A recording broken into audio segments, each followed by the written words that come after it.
OTB AM. With Gillette, we don't just play the game, we change it. Gillette, made of what matters. 7:30 this Thursday morning. You're very welcome along to OTB AM. It's Jerry Gilroy and Will O'Callaghan with you this morning all the way through until 10 o'clock. Our number here, 0879 180 180, if you want to get involved in the conversations that we're having. It's an unbelievably busy morning, and sometimes when you're in the middle of a story as it's unfolding, it's very difficult to know exactly just how big the story is ultimately going to be. But it feels like overnight something seismic has happened in the NBA. Yesterday evening, around about 9:30 Irish time, the scheduled fifth game of a playoff series was cancelled because the players from the Milwaukee Bucks decided that they weren't going to play in protest at the latest police shooting. Black man Jacob Blake was shot 7 times in front of 3 of his 6 children, and the video obviously has been doing the rounds for the last couple of days. The Detroit Lions decided that they weren't going to go training the previous day, and the players in the bubble in the NBA had decided that they weren't going to play their game, and then subsequently the following game got cancelled, and then a meeting was held, and at that meeting most of the teams voted to go back and play and finish out the season. But the LA Clippers and the LA Lakers, led by LeBron James, decided that they didn't want to do that. LeBron James left the room, and the latest we have is that there is not going to be any more NBA this season as it stands at the moment. So it feels like it's a pretty seismic evolution in this story, and we're going to be covering it with Ryan Jones just after 8 o'clock this morning. Plenty more for you to get stuck into today in terms of Gaelic football. The latest from the Longford situation, where it looks like the Longford Championship is also in a state of suspension as a result of an appeal. We'll get into the local politics around an under-16 match, which is now under-16 match last December, which is now this August, holding up the Senior Club Championship, and why a fine of €750. It seems fairly ridiculous when you put it together with all the rest of the stories that are happening in the world of sport at the moment. Just a little kind of incongruous that a fine of £750 is holding up the playing of those games when I don't really need to make the rest of that comparison for you. You can do that. You can do that job in your own head this morning. But anyway, that's coming. We're going to do the Manchester United depth chart and plenty more besides. I got an opportunity yesterday to sit down with Connacht's Alex Wootton. He, of course, is much more familiar as somebody who's come through the ranks at Munster, came over from Northampton at around the age of 19. He's about 26 now. Most famous really for being picked in the Heineken Cup against Racing ahead of Simon Zebo, and it was held against Johan van Graan for ages. Zebo comes on and Munster nearly claw the gap back against Racing. It wasn't all obviously on Zebo, and it certainly wasn't all on Alex Wootton either, but he played last week for his new side, Connacht, against Ulster in the Aviva, and he was brilliant, absolutely brilliant, hard running, fast tackling, looking for the ball, playing with a smile on his face. So we thought good time to talk to him about what must have been a fairly topsy-turvy 2 years for him. So have a look. OTB AM. All right, well, I'm delighted to say we've got Alex Wootton from Connacht with us here. Alex, how are you getting on? I'm very well, thank you. Very well. How does that sound? Enjoying myself. How does being a Connacht player sound at the moment for you? Yeah, slightly strange. Definitely still strange because I'm still living in Limerick, so driving through the estates and driving around town with my Connacht kit on is a little bit different, for sure. But it's something which I'm cherishing. Tell me a little bit about how that actually comes about. Like, where does that conversation begin, and at what point do you kind of go, actually, yeah, this makes sense for me? Yeah, well, for me, it was back in January. I'd only just come back from injury in the November before. I played 2 games for Munster, and I suppose the conversation happened with me, with Andy, in January. It's tricky because I was still under contract, you see, so there was ways of getting around it. But one way or another, we got in touch. Munster allowed that to happen, and an opportunity arose. And I think I would be stupid not to take it. Anytime we've had Andy Friend on the show, we were in Galway last year doing a piece with him. You kind of come away going, wouldn't mind just spending a little bit more time picking that man's brains about, some personal problems I might be having, or some advice about how to deal with my kids. It's like he's got a zen and a wisdom that kind of just comes off him. Absolutely, and that's one of the first things I noticed when I first had my first conversation with him over the phone, was how easy he was to speak to, first of all, and how he just gets you. And well, he got me anyway, and I got him, I felt. And it was something like you just said, when I put the phone down, I wanted to almost call him back again and ask him more questions and all the rest of it. He's a very interesting character. You learn a lot from him when you speak to him, not just about rugby, but life stuff as well. And it really just fell into place, I think, with Andy. I mean, I've only known him now, obviously, since January, but really face-to-face for 2 months. And I suppose the big word that you could stick in front of his name, for me anyway, and I know for a lot of other people here in Connacht, is trust. So that's kudos to him, I suppose, and people around him. When you said he got you, what part of you did he get? What was the thing that made you go, yeah, he understands what's going on here? Well, he understood where I was coming from. I was coming from a position where I was at Munster. I wasn't playing rugby, it's obvious to see. And I'd just come off the back of an injury. And I suppose he could see where I was coming from in relation to what I wanted to pursue. Obviously you can hear I'm not from Ireland.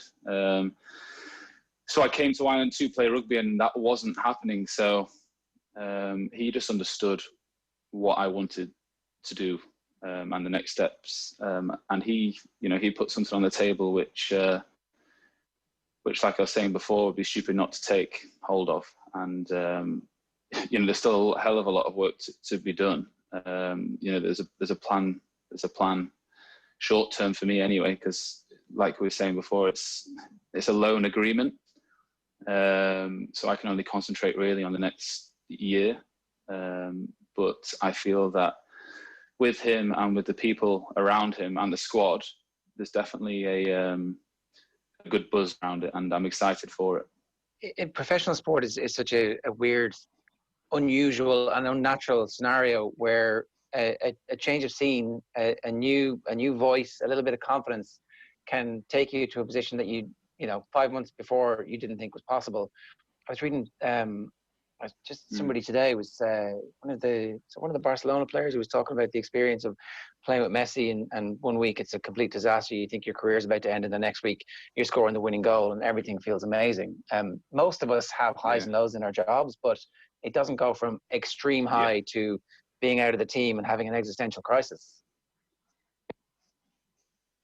No, I mean, you look back over the past 3 years for me anyway. I had a hell of a high in the 2017-18 season, playing knockout rugby in Europe with Munster.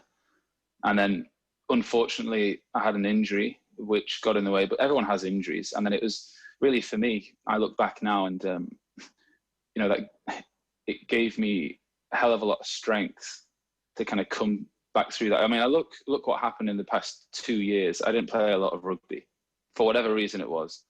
And in doing so, I think now, I think things happen for a reason. I think now I'm a hell of a better person from it.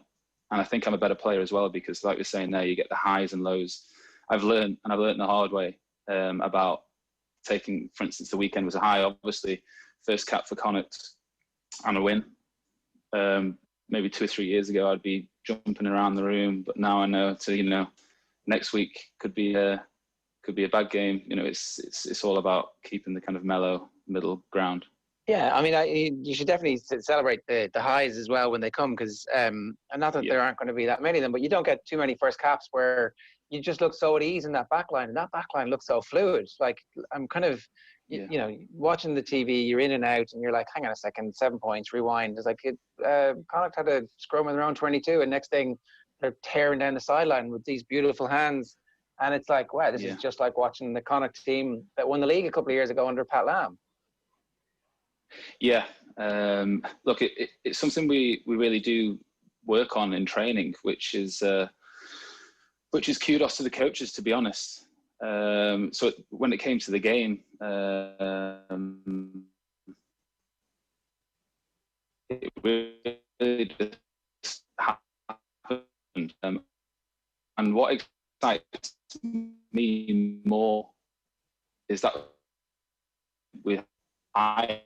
the nation going forward, because what's exciting, can we go? Because we can do that. You know, that's our benchmark now. We need to not basically get any lower than that, and that excites a lot of players. And that's one thing as well since coming to Connacht, is there's so much excitement. Everyone thinks how good something can be. They're never really looking at obviously everyone's got their head screwed on, but there's not many people thinking, yeah, what about this? What about that? It's, you know, we're going for something and it's going to work. It's very positive, you know.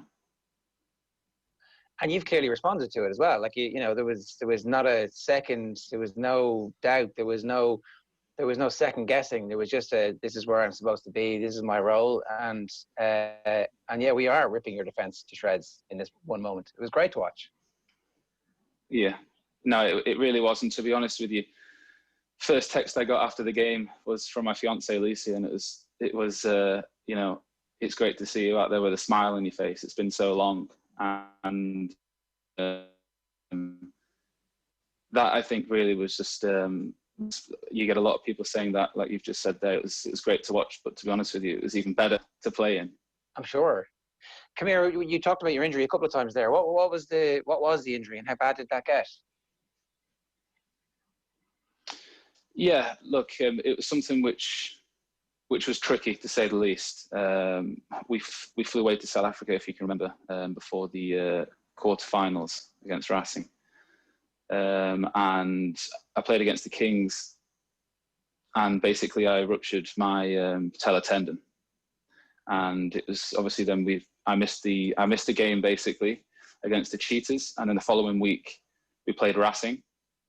Wasn't obviously the best game. We got knocked out, and then pretty much missed the pre-season. I played 2 or 3 games.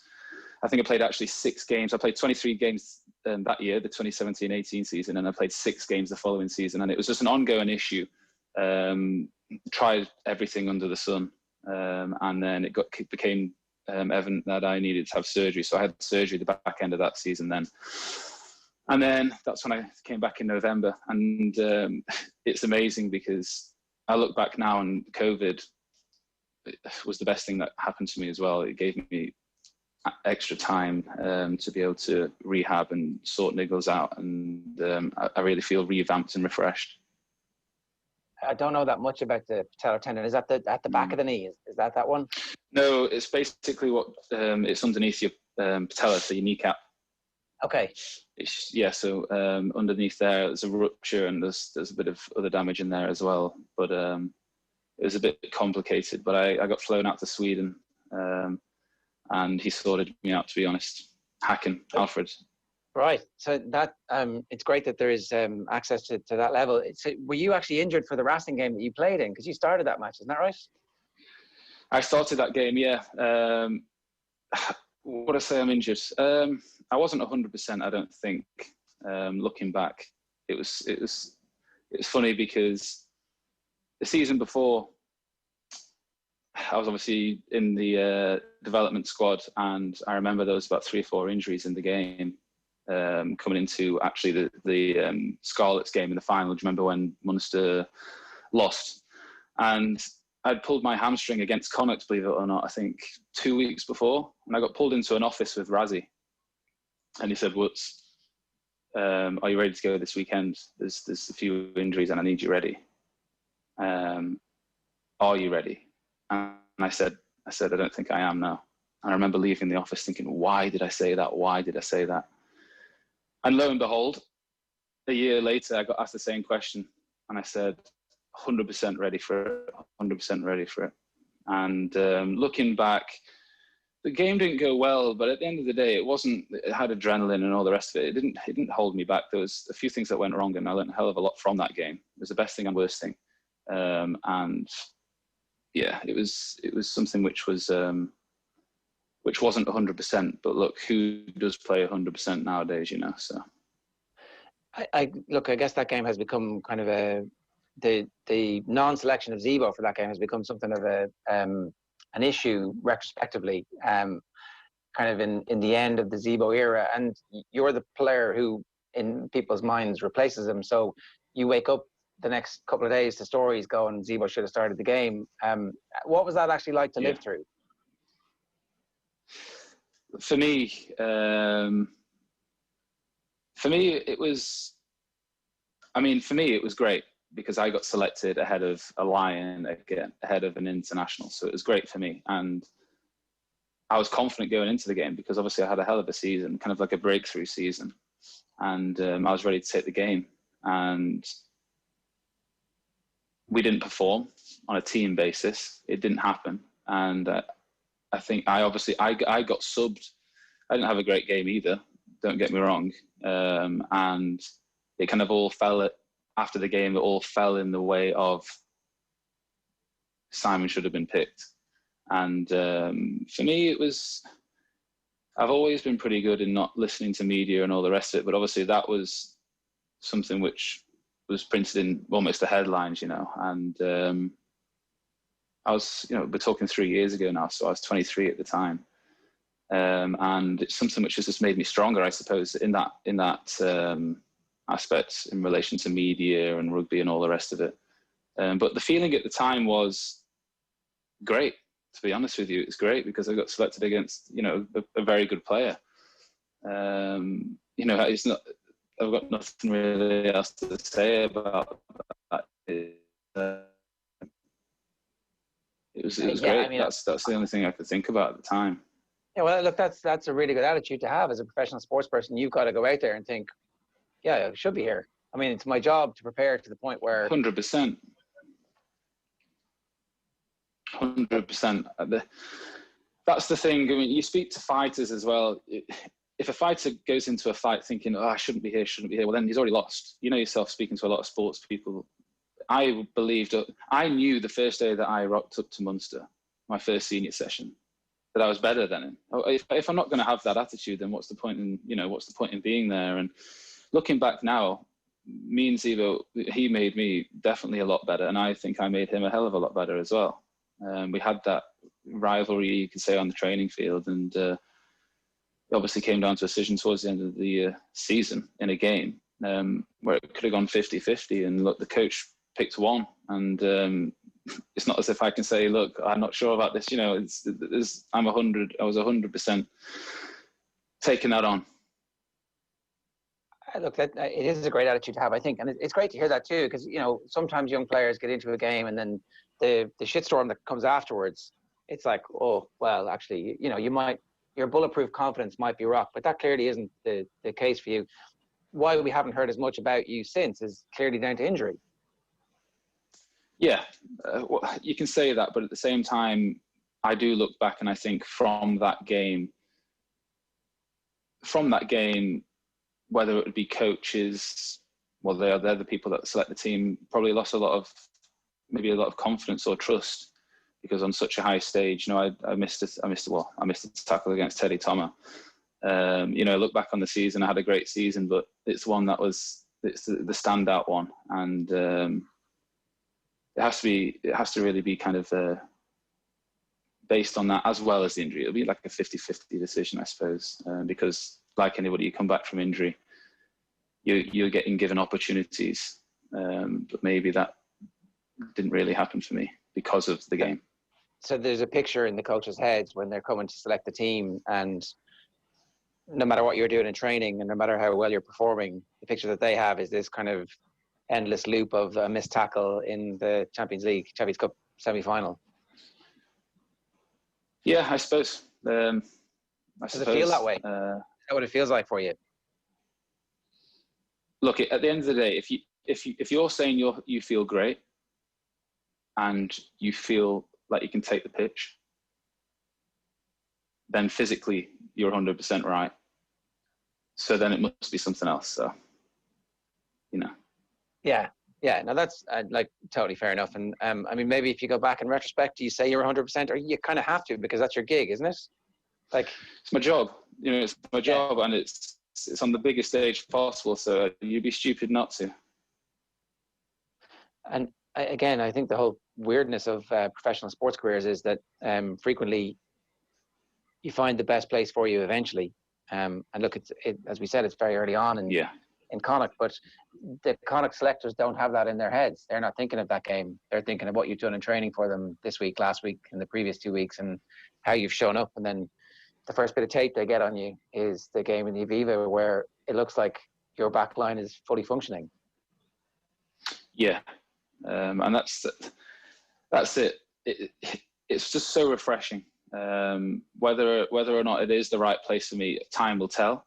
But at this moment in time, it really does. You know, I'm arriving through the gates with a smile on my face every day I'm in, and it just feels great. And I do think I am one of those players where he's training a certain way and enjoying it. Happy fighter is a dangerous fighter, you know. So I do feel very happy with the decision ultimately that I suppose Connacht had to make on me, and the decision I had to make on it as well. So I'm very happy with that at the moment. Well, it's transformative. What a little bit of belief from outside can do for you.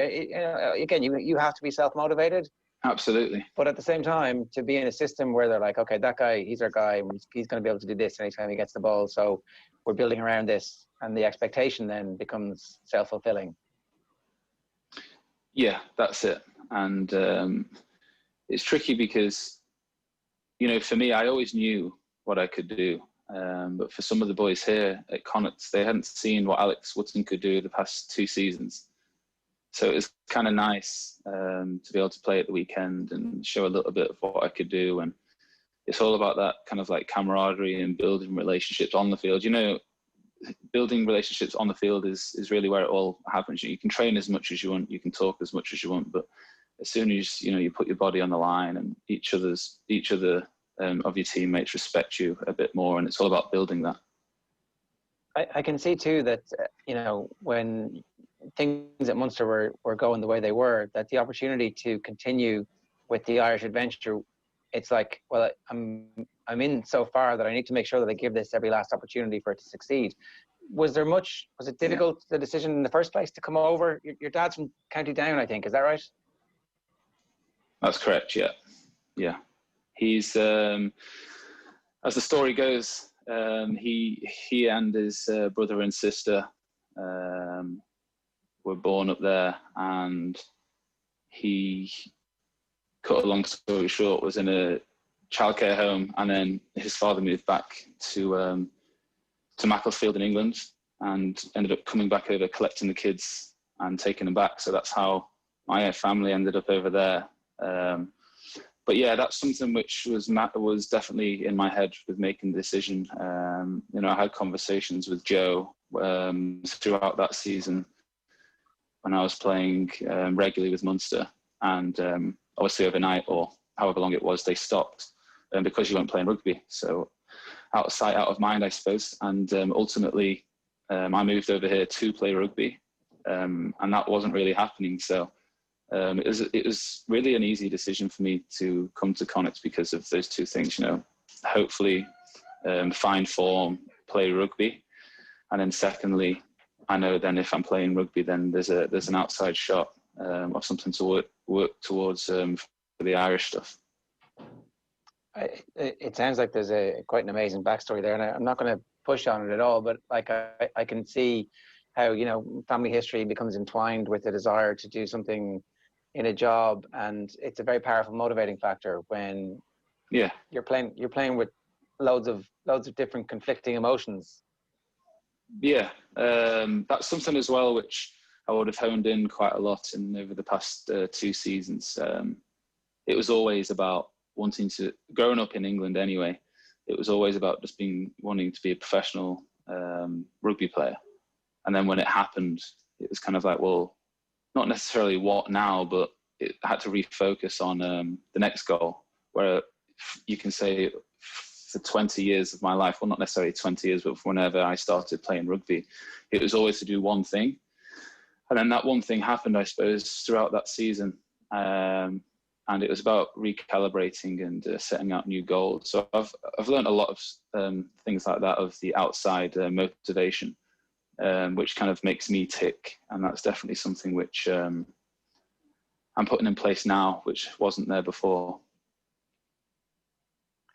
I know there's already speculation about next season and what comes beyond it, and I'm not going to push on any of that too, because the future is not written, and you get to write it yourself over the next couple of months. But it must be unbelievably exciting to be back playing rugby after such a long layoff, and not just COVID, but all the way back to the original injury and the surgery and all the niggles around that, and the trip to Sweden, and then for it to go so well. Again, I understand the whole point about trying to be mellow in the middle, but a little bit of you must be going, woohoo! Yeah, look, I'd be ignorant to tell you I wasn't happy. I am very happy, and so is my family and all the rest of it. But I just have to look at what made me get there, or what made me get to that point on Sunday, and that really was all the hard work through the coronavirus and the lockdown, and all the positivity through what the lads were doing here at Connacht in the 2 months leading up to that game. And I think just keep the main thing, and keep what I was doing through lockdown and through those 2 months of pre-season effectively going, and hopefully have the same outcome. I think that will be the priority for me anyway. Well, listen, it's a great story. We love our comeback stories in all aspects of life and sport. And I know this one's not finished by any means, but it's great to see you back, cutting a swathe through the Ulster defence at the weekend. Thank you. OTB AM on OTB Sports Radio, Ireland's first and only sports radio station. The OTB Brief. Everything you need to know about sport every morning. Need to get on top of the day's sports news? Well, the OTB Brief is the only sports update you'll need every morning. With all the breaking stories, post-match reaction. It is a loss, there's no question. We're going to have to adapt as best we can. And the best bits from off the ball, all in a 10-minute podcast. I tried to view the lockdown as, I tried to see a silver lining and say this is my opportunity to work on my weaknesses. The OTB Brief. Weekday mornings from 7:20 AM on OTB Sports Radio. Listen on the OTB Sports app. Into sports. 20 yards out, Ursh to shoot. Got it! Oh, what a goal from Fabinho! Wow! Then get into the all-new OTB Sports app. I think when he apologises to me, I probably will say hello to him, yeah. No. Videos, sports news, live scores, interviews. If Fabregas is going to come up to me in the street and give me some of the mouth that he would have given me on a football pitch, what do we get a slap? Plus, exclusive content on the OTB Podcast Network. The biggest names in sports. Ready when you are. Search OTB Sports on your app store and download it now. OTB AM. With Gillette, we don't just play the game, we change it. Gillette, made of what matters. 7:58 AM this morning. You're very welcome along to OTB AM. It's Jerry Gilroy and Will O'Callaghan. Good morning to you. How are you? Morning, Ger. Probably one of the most remarkable sporting nights that we've just had, and still ripple effects being felt across multiple sports in America. It's just been absolutely incredible. Yeah, so if people are just waking up to this. Some of us went to bed early last night and the world was normal, and woke up this morning and went, whoa, what happened? So what did happen? Well, effectively, there was set to be a series of games in the playoffs in the NBA, and then news filtered through about an hour before the Milwaukee Bucks were due to take the court that they were going to boycott Game 5 of their game against the Orlando Magic, and it's all in protest after the shooting on Sunday of Jacob Blake in Wisconsin. It's about 40 miles away from where the Buicks are based. And he was shot 7 times in the back. At the moment, he's recovering in hospital, but his family believe that he's unlikely to walk again and is probably going to be paralysed from the waist down. And the NBA players have seen this as the latest incident where a person of colour has been mistreated by the police in America, and the Buicks had huge support across the NBA. The other 2 games which were due to take place last night were then also postponed, which left the broadcasters with a lot of space to fill. And we'll hear some of the interesting comments from some of the ex-players that happened during the TV coverage on TNT last night. And then effectively a series of other teams and other sports then had multiple protests too. So there were games due to take place in the MLS in soccer last night, the women's NBA. They were cancelled. And then another team from Milwaukee, their baseball team, decided not to play their game. So 2 matches in the Major League Baseball were also lost overnight. And then the way this story could well evolve, apparently 2 of the LA teams, both the Clippers and the Lakers, have decided that they're happy enough not to play the rest of the preseason in this bubble in Orlando as part of the protest. The end of the season, the playoffs. So this would be the end of the NBA season. So they've invested tens of millions, potentially 150 million in the bubble, and the protests are likely to bring an end to the season. That's the situation as it stands at the moment. And it was LeBron who led the walkout. The meeting yesterday was like, are we going to play? Yeah, let's all go back and play. And everybody said we'll go back and play, apart from the two teams in LA, at which point LeBron walked out, and then everybody was like, all right, fair enough, let's walk out after him. So apparently there will be a couple more meetings today to try and save the season. Yeah, and it's a huge message as well, Ger, when you consider that, LeBron James is the man in basketball right now. He's the biggest name in the league. The Lakers were in a pretty decent position to potentially win the playoffs and be crowned NBA champions, and they're willing to drop the rest of the season in protest of this. And he put out a very angry tweet last night, which I think probably summed up what LeBron James is thinking. And there seems to be, at least among the teams, when Milwaukee decided that they weren't going to play, the Orlando Magic were very much in solidarity with the team. It wasn't a case of one team was going to take the court and take Game 5. So it's going to be it's a big day for the NBA. Apparently, The Athletic were reporting initially about the two LA teams deciding that they were happy enough to just drop the bubble, don't play the rest of the season, just write this season off. ESPN are reporting in the early hours of this morning that they may well have been an indicative vote as opposed to something that's actually binding, and that the NBA teams still have a lot to discuss today. So this is going to rumble and rumble throughout the day, Ger. All right, so LeBron's angry tweet was, F this man, we demand change. Sick of it, all in caps. And well, look, I don't know, maybe change might actually be coming as a result of this. This is the first time that I can remember anything as on a scale of this. And also, you mentioned the Major League Baseball. Traditionally, Major League Baseball has been largely impervious to these kinds of protests. So let's wait and see exactly what happens. It's 8:02 here this morning.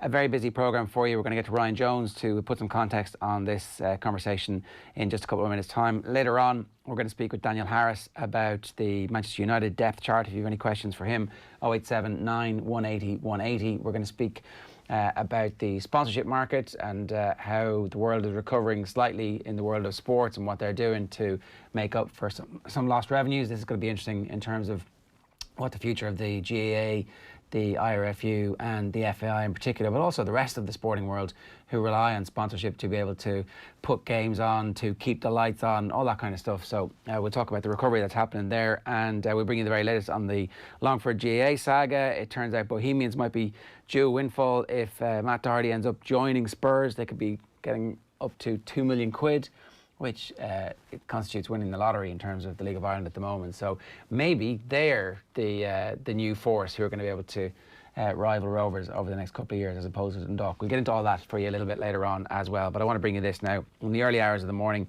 late night stateside, friend of the show, basketball writer Ryan Jones sat down to speak with Joseph Conroy to put this boycott in context. Have a look. OTB AM. This is OTB Sports Radio. We're joined here by Ryan Jones on OTB AM. Ryan, a lot of people have been waking up to the news that was breaking and the news that continues to break overnight following the Bucks boycotting of their playoff game last night. Can you maybe just give people a bit of a timeline of what's happened? Yeah, there's a little bit of some of the overnight reporting. It wasn't entirely clear, but the initial part seems to be pretty clear that the Bucks and Magic were set to play the first of 3 playoff games on Wednesday here, and down in the bubble, in Orlando, Florida, where they've been playing since the restart. And following what happened not far from Milwaukee, I think Kenosha, Wisconsin is about 45 minutes away, where Jacob Blake was shot 7 times the other night by police, unarmed. And then the following night there was rioting, and I think a couple of the protesters were shot by some sort of self-appointed militia member with a rifle who showed up and who the police appeared to sort of give a pass to, despite the fact that he was the guy with the rifle.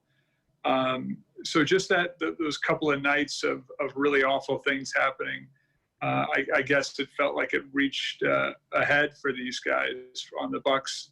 And who's to say who else might have, done it if they hadn't done it first. But the Bucks were the team, with sort of the closest geographical connection to what happened over the past few nights. And, there was a guy who was on the Bucks, Sterling Brown, if I'm remembering the name correctly, who I think just 2 years ago had a really awful interaction with police in or around Milwaukee. Over some really, minor incident, and was pretty clearly mistreated. So, and Milwaukee kind of has a reputation, as unfortunately a number of American communities do, of black folks in those communities, sort of living in fear of the police, quite honestly. So I think all those things, kind of the proximity for this team and having a couple nights of really, scary, unsettling stuff happening. And obviously all of this is still in the wake of what's happened in the U.S. over the past, 3 months. They finally decided, hey, this doesn't feel right. This bubble has been already an emotional, difficult thing for these guys to be isolated for their families in many cases, and down there for potentially a few months, depending how long their teams last in the playoffs. So it's already a difficult thing for a lot of these guys, and then add on to this what's going on, particularly obviously in a league that is predominantly black, and they just decided that the right thing to do in that moment was to say, we're not going to play, we're not going to come out. So it started with the Bucks, and I think from what's being reported, the Orlando players were sort of, hey, we didn't know this was happening, but okay. But I think they quickly sort of rallied and said, well, if they're not playing, we support that. And there was very quickly no question of we're not going to from Orlando saying we're not going to accept a forfeit win or anything like that. We're all on the same page here. And then the teams that were set to play in the next 2 games after that, Houston, Oklahoma City, and then LA, the Lakers, and Portland all kind of fell. I don't want to say fell in line. That's not the right way to put it, but they all basically agreed pretty shortly thereafter. So all 6 teams then were on the same page. And then, by that point, team owners and the league itself were putting out statements saying, various phrasings to sort of say that, we're all on the same page here. The games will be postponed, and we'll see. And then late Wednesday night here, there were some additional player meetings, and from what's being reported, LeBron and Kawhi Leonard were among the loudest voices saying, essentially, apparently, how can we come back to this? The right thing to do is that we're done now. We can't keep playing this season the way things are going. We need to be able to focus on this. And so that sort of, as we were going to bed here in the States Wednesday night, that seemed to be where things stood, in the sense that there were absolutely guys, including some of the most prominent players in the league, saying, we shouldn't be playing basketball anymore right now. We need to prioritize, a focus on this. And they were going to meet again then Thursday morning and apparently, sort of hash things out and decide what was going to happen. So it's a historic, remarkable moment to have this league halted by the player's choice. Sort of saying, hey, this is how can we go on right now, seemingly, and whether that just is a moment or whether that permanently ends the season until some sort of action comes out of it. I think is what we're about to find out here over the next day or so. Yeah, just those reports coming overnight that the Lakers and Clippers are calling for a postponement of the season. We're going to follow that through today and see where that goes. This pretty quickly spread beyond basketball as well. Right, yeah. There was some Major League Baseball.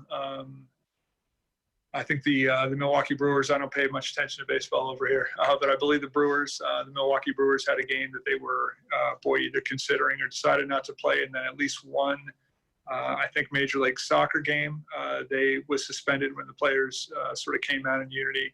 WNBA players as well, who were also sort of down in the bubble in Orlando of their own. So, yeah, it spread pretty quickly. The NFL is due to start in some form here fairly soon. There is some major college football, which is obviously a big deal here in the States, games this coming weekend. So how, obviously what the NBA players ultimately decide to do, beyond one night, and then, what some of these other sports decide to do going forward here, it's going to be fascinating to see. Sports have already been really central to what's happened this year. The NBA was the first sport that had to sort of call it here in the U.S. when the pandemic started, really hit here back in March. And then with what's going on now, a lot of these athletes have really been central to it. And so it's, it's a fascinating thing to watch. And I was trying to find the right words this afternoon, Wednesday afternoon, to sort of say, or express how it felt. It's not exciting. It's not, you're not rooting for guys because all these words are sort of insufficient and not serious enough. But it's a really amazing thing to witness. There's been so much pressure, particularly on NBA players, as these really prominent, predominantly black league, these really prominent, well-known, wealthy, athletes the pressure on them to sort of lead by example and lead by statements, even as they're trying to, finish up the most important part of their season. It's a lot on these guys. And oh, by the way, they're black men at a time where black people feel very much under attack in this country. So it's, like I said, it's been a remarkable thing to watch and continues to be, but it's just so impressive to me how the majority of these players have handled themselves and handled this moment. And, I just sort of want to just, share that sense of solidarity with them for whatever that's worth. And I think a lot of fans, not all certainly, but a lot of fans and a lot of people feel the same way. Yeah, and kind of given the unrest that we've seen in recent months and this kind of new wave of unrest, did you ever imagine that it would come to a stage like this with a team like the Bucks refusing to take the pitch for a playoff game, and also the fact that all the games have been postponed by the NBA, who it's not clear exactly what's going to happen, but there's kind of support there from them to this idea of not playing? Yeah, I mean, I'll answer the second part of that first. And I think that the NBA in the short term, the initial response on Wednesday was supportive.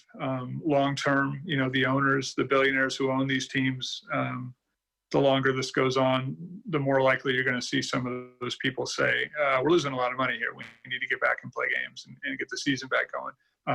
And that's, that power struggle that we see whenever there's, collective bargaining and, contracts between the union and the owners. So that's always going to be an issue. And certainly in a league like this, again, where the players are predominantly black, the owners, of course, are predominantly white, millionaires versus billionaires, there's a lot, there's a gulf there. Even in the best of times, and this is obviously not that. So I hope, that the league and the owners get it and understand, what's going on here, and that they need to be able to respect what their players are dealing with and the role they're trying to play in society right now. We'll see. I don't know. It's going to be wild to see. To the question of did I ever think we'd be here? I mean, I think for all of us, right, this year is sort of the year of the unprecedented in a lot of ways. And certainly in the U.S. right now, everything seems kind of crazy right now. We've got twin hurricanes, hitting the Gulf of Mexico right now, and our politics, obviously, there's just a lot right now that seems sort of hard to fathom. So in that sense, yeah, I mean, I think when there was some discussion when the teams came back to the bubble over the past couple of month or so. There was a sense that some players didn't feel comfortable doing it and weren't sure it was the right thing to do.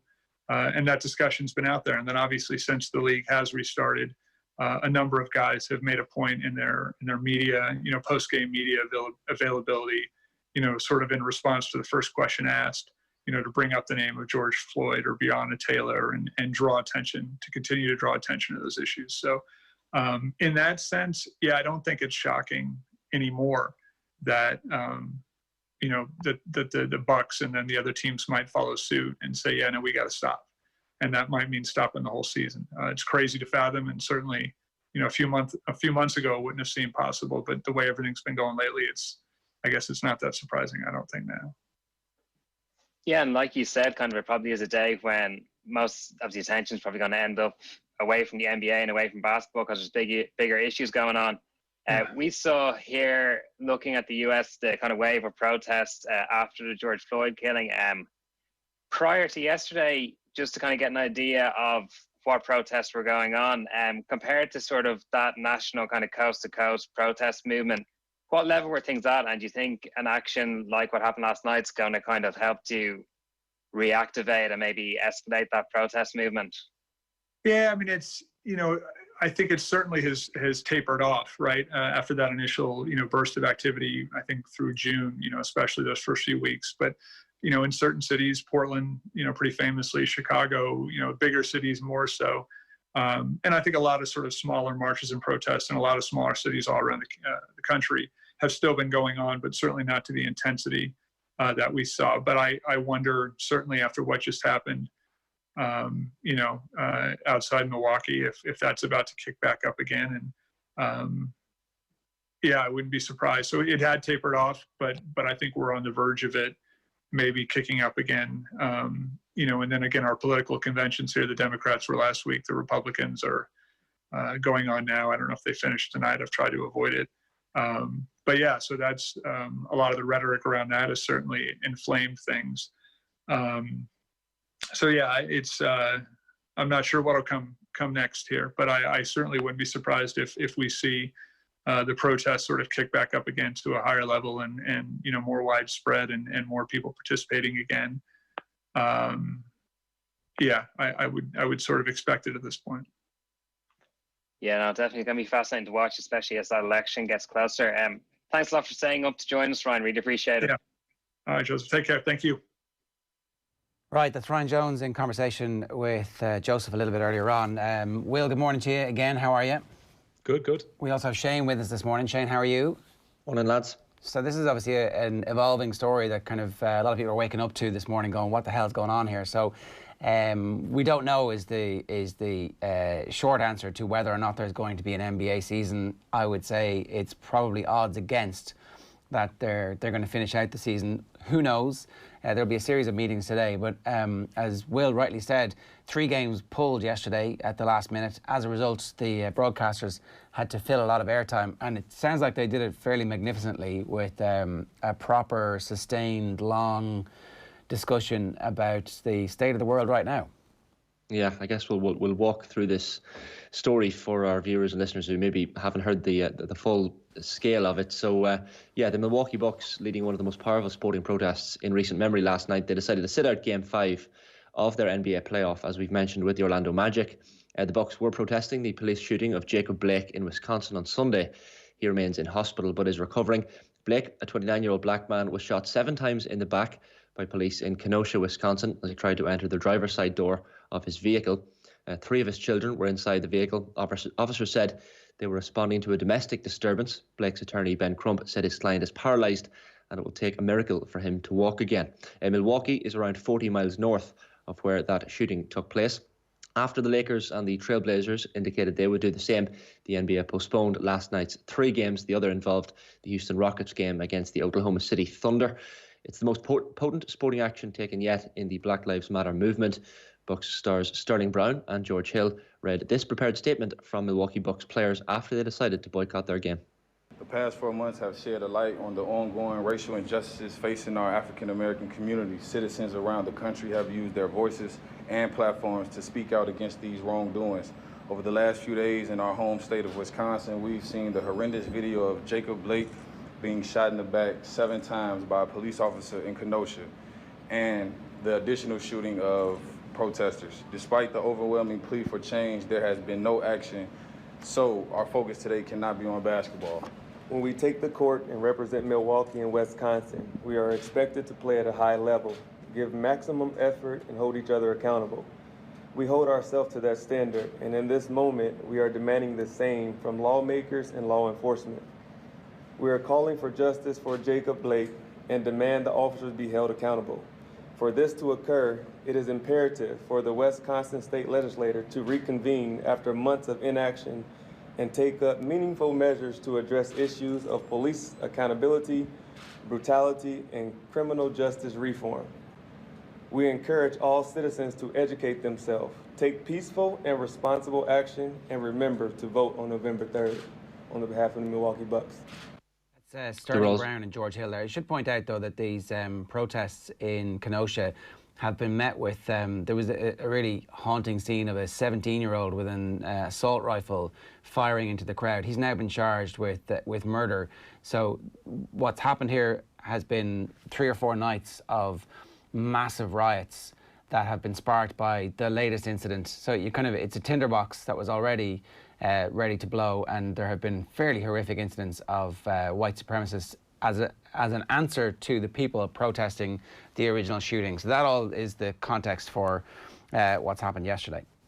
Yeah, dramatic scenes on television as well too. After that Milwaukee Bucks statement began, television commentator and former NBA player Kenny Smith walking off the set of the NBA on TNT show last night in solidarity with the Milwaukee Bucks. I think the biggest thing now is to kind of, as a black man, as a former player, I think it's best for me to support the players and just not be here tonight. And figure out what happens after that. Yeah, I just don't feel equipped to do that. And I respect that.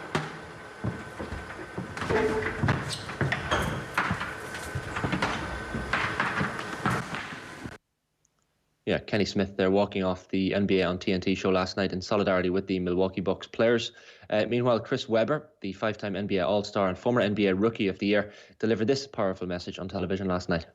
Nothing will change tomorrow. We know vote. We keep hearing vote. Everybody vote. But I'm here to speak for those that are always marginalized. Those that live in these neighborhoods where we preach and tell them to vote and walk away. Charles Barkley came to my high school. Just seeing him in the locker room, seeing his hands and his body, that inspired me. You can't see something, you can't be something till you see it. And when I tell you the little kids that have called me upset, I have a godson that has autism, and I just had to explain to him why we aren't playing. I have young nephews that I've had to talk to about death before they've even seen it in a movie. If not now, when? If not during a pandemic and countless lives being lost, if not now, when? That's all I just want to hear from the rest of the night, where everybody's pontificating and thinking and soapboxing and all of that. We know nothing is going to change. We get it. If Martin Luther King got shot and risked his life, Medgar Evers, if we've seen this and all of our heroes constantly taken down, we understand it's not going to end. But that does not mean, young men, that you don't do anything. Don't listen to these people telling you don't do anything, because it's not going to end right away. You are starting something for the next generation and the next generation to take over. Do you have to be smart? Yes. Do you have to make sure that you have a plan? Yes.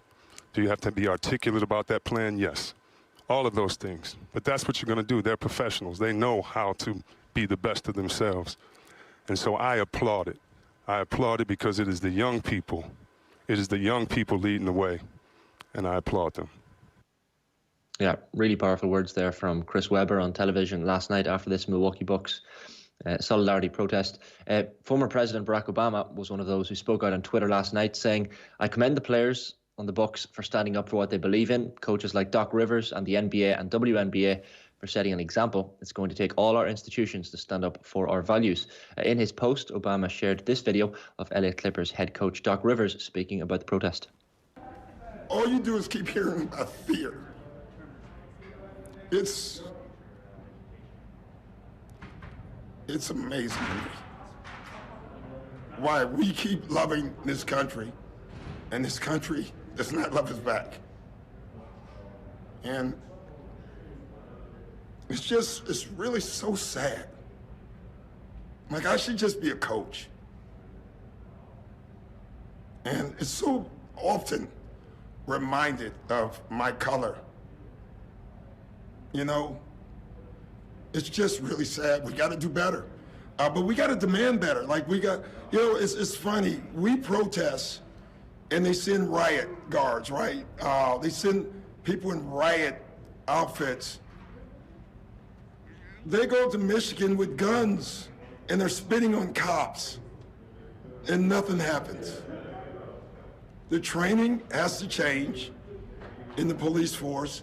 The unions have to be taken down in the police force. My dad was a cop. I believe in good cops. We're not trying to defund the police and take all their money away. We're trying to get them to protect us, just like they protect everybody else. I didn't want to talk about it before the game because it's so hard, like, to just keep watching it. That video, if you watch that video, you don't need to be black to be outraged. You need to be American and outraged. And how dare the Republicans talk about fear? We're the ones that need to be scared. We're the ones having to talk to every black child. What white father has to give his son a talk about being careful if you get pulled over? It's just ridiculous. And it just keeps going. There's no charges. Breonna Taylor, no charges, nothing. All we're asking is you live up to the Constitution. That's all we're asking for everybody, for everyone. Thank you. Yeah, the voice you heard there was Doc Rivers, the head coach of the Los Angeles Clippers in the NBA. Other sports have followed where these basketball players led. 3 Major League Baseball games were called off after teams decided not to play. And in soccer, 5 MLS matches were postponed. Among those baseball games, the Seattle Mariners announced they had decided not to play the second game of their MLB series against the San Diego Padres. That decision was based on a unanimous vote from the players, with Mariners player D. Gordon tweeting, "There are serious issues in this country. For me and for many of my teammates, the injustices, violence, death and systemic racism is deeply personal. This is impacting not only my community, but very directly my family and friends. Our team voted unanimously not to play tonight. Instead of watching us, we hope people will focus on the things more important than sports that are happening." Tennis player Naomi Osaka pulled out of a WTA match due to take place today. She tweeted that she would no longer play her semi-final in the Western and Southern Open in New York, saying that, quote, "As a black woman, I feel as though there are much more important matters at hand that need immediate attention rather than watching me play tennis." Several hours after Osaka's statement, the tournament announced it was pausing play for a day. The Lakers' LeBron James tweeted last night, "F this man, we demand change, sick of it." Karl Anthony Towns of the Minnesota Timberwolves added, "Shoot hoops, not people," while Denver Nuggets player Jamal Murray said, "We demand justice." And finally, lads, a stat that will unfortunately surprise no one, just to finish off. A 2020 study of from Harvard University this year of just over 5,000 police-related fatalities in the US from 2013 to 2017 found that black people were on average 3 times more likely to be killed by police than white people in the US. Really amazing stuff, considering frequently we've seen protests over the last decade or so, maybe even the last 2 decades, where there's a surge in protests, everything dies down, there's a set piece organised by the sports organisations, and everybody moves on with their lives. You think of the Dallas Cowboys kneeling before the national anthem and then standing up for the national anthem arm in arm, and Jerry Jones saying, "Look, I've paid attention here to what's going on." And that was that 2 years ago now when that happened, and he's still trying to do the same thing this year for the Cowboys when the NFL resumes, and it's just not going to wash anymore. It turns out that the players have realised the incredible amount of power and influence that they have, and this is the other side of influencer culture, where actually people's voice has been magnified to the point where LeBron James walking out of that meeting last night may well bring an end to the NBA season. It is an incredible moment in sports history, and I don't actually remember anything like this.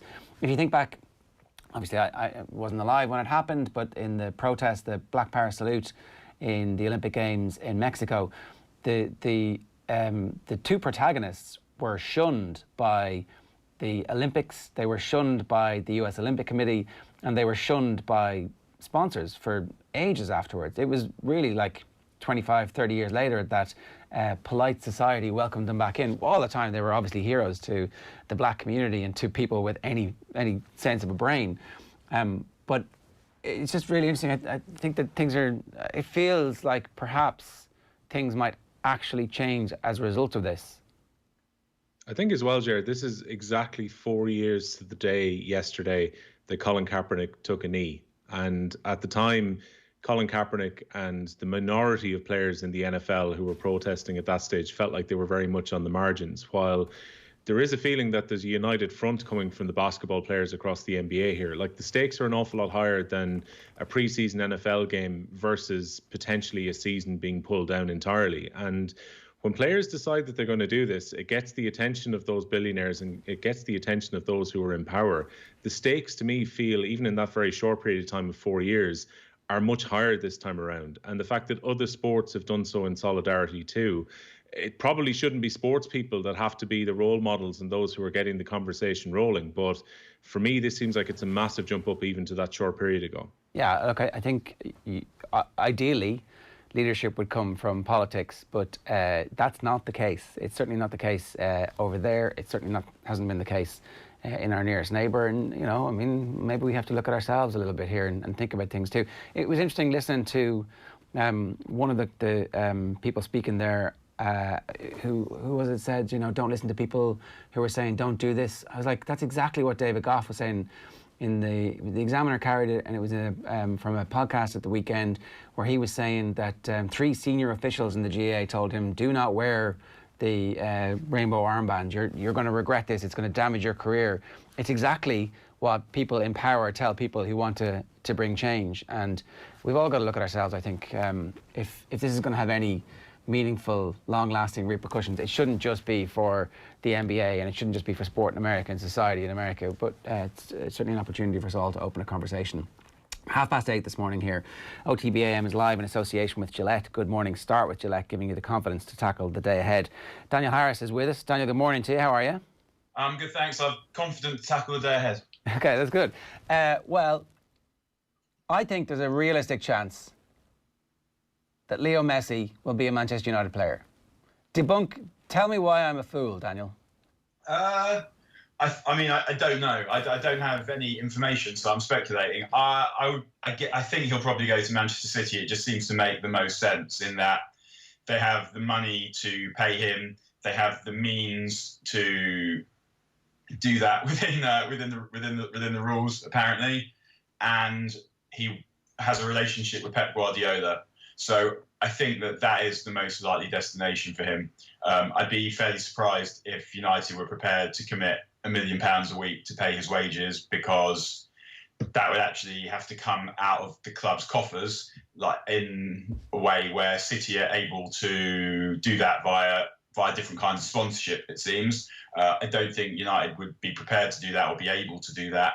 And so, yeah, I think it's unlikely. Could you not bundle a bunch of players and who all make about $1 million a week combined, like 5 or 6 of those first team squad players, and go, I like the cut of your jib, guys, but Leo Messi's coming in, so off you go.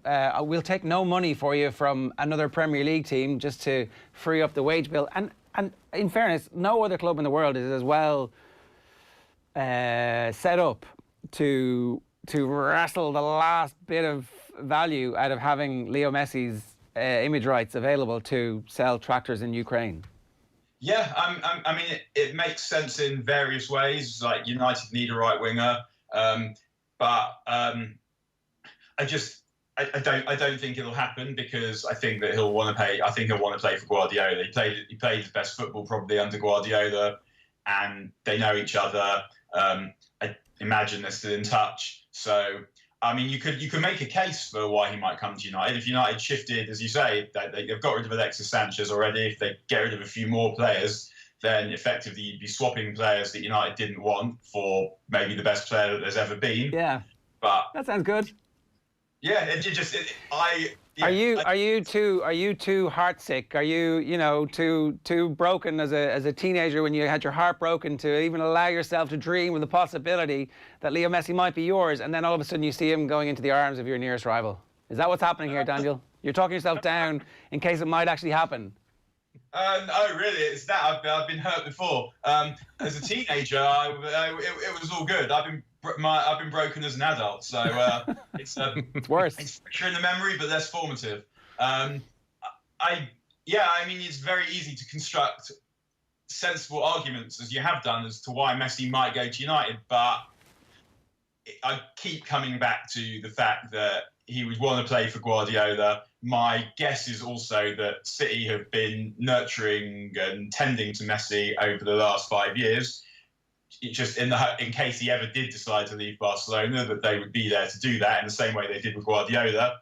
And just City have modelled themselves on Barcelona. They have Barcelona people there. It just all is very tidy. And ultimately, at the moment, City are a better team than United as well. So obviously you would say that if United were to sign Messi, then that would give them a good chance of being better than City. But if you were Messi, you probably wouldn't look at it that way.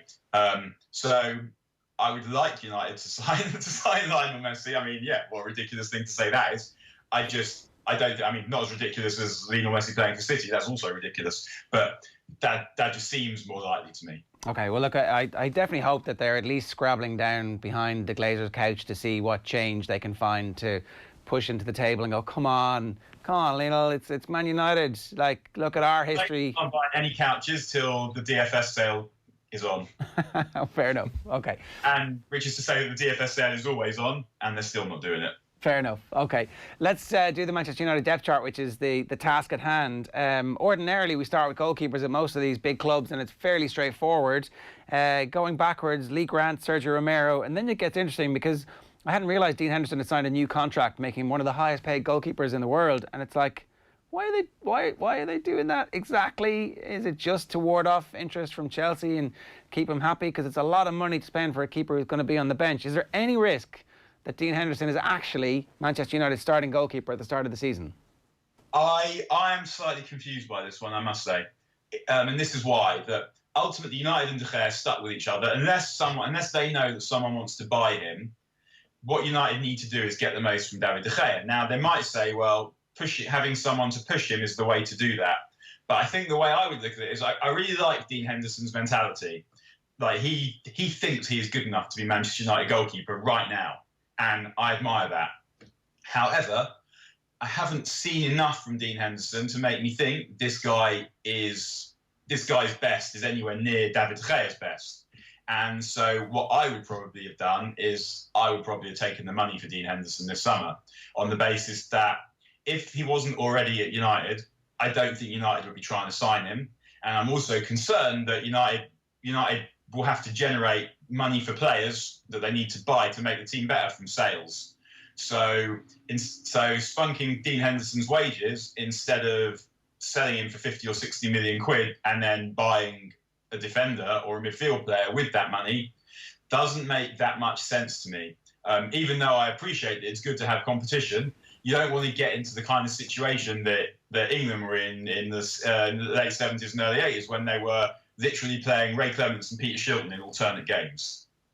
I want David De Gea to play in as many games as possible. I want him to build up a rapport with his defenders. I mean, perhaps this is wishful thinking because at no point has he really shown signs of even being interested in dominating his defence. So, and I think that is something you could probably rely on Dean Henderson to do because he is more that kind of personality. So, I mean, I guess I said I didn't understand why they've signed Dean Henderson. I do, and one thing we've seen with United over the last bit of time is that rather than get rid of players, they're trying to sign them to contracts in a bid to drive up their price. And with players that people aren't too keen to get hold of, like Smalling and Jones, it actually and Rojo makes them harder to sell. But perhaps in the case of Dean Henderson, it might make him easier to sell because there'll still people be interested. However, the chances are that before signing that contract, Dean Henderson has not just been given assurances about a number of noughts on his payslip, but he's also been given assurances about the amount of football he's going to play. So I guess Sergio Romero is on the way out, and Henderson will be playing some games next season. I don't know if I think that is the right thing to do because, as I said, I'm not sure how good Dean Henderson is. And when I say I'm not sure how good Dean Henderson is, I mean that in two aspects. One, I'm not sure in that I need to see more of him. And the other one is I'm slightly dubious that he is as good as David De Gea.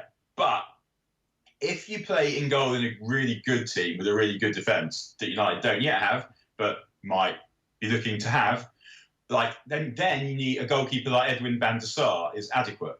And a goalkeeper like Edwin van der Sar, I can't remember that many brilliant games or brilliant saves that Van der Sar had.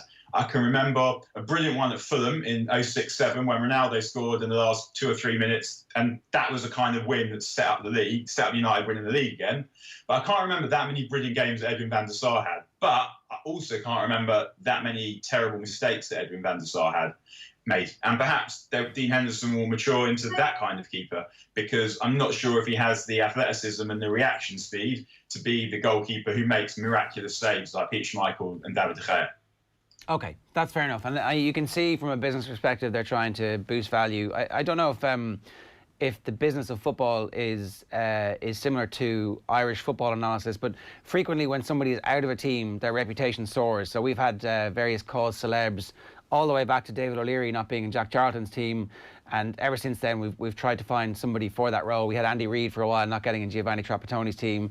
With Wes Hoolahan not getting in Trapattoni's team, and then not getting in Martin O'Neill's team. Maybe by not getting in the Manchester United team, the English media will go, oh, Dean Henderson, world-class goalkeeper. Sign him, Chelsea. Pay whatever the money is. Pay the 80 million quid. And suddenly, Manchester United look like geniuses for locking him into a long-term deal. We shall see.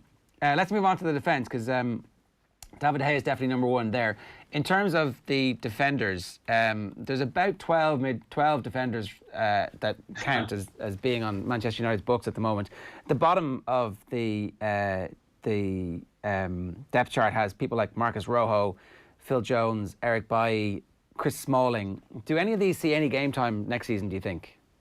It depends who arrives. I think that United, I'm sure that Ole Gunnar Solskjaer would like to sign a defender to play with Harry Maguire. So then your top two would be Maguire and the person that they may or may not sign.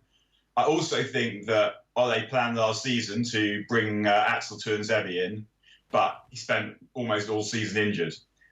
He should be fit close to the beginning of the season. So if they don't sign anyone, then I think he's going to compete with Victor Lindelof to play alongside Harry Maguire, because the first thing about Victor Lindelof is not rubbish. He's not terrible, but he's not the level of centre-back that United would want to have and that United should have and that United have had.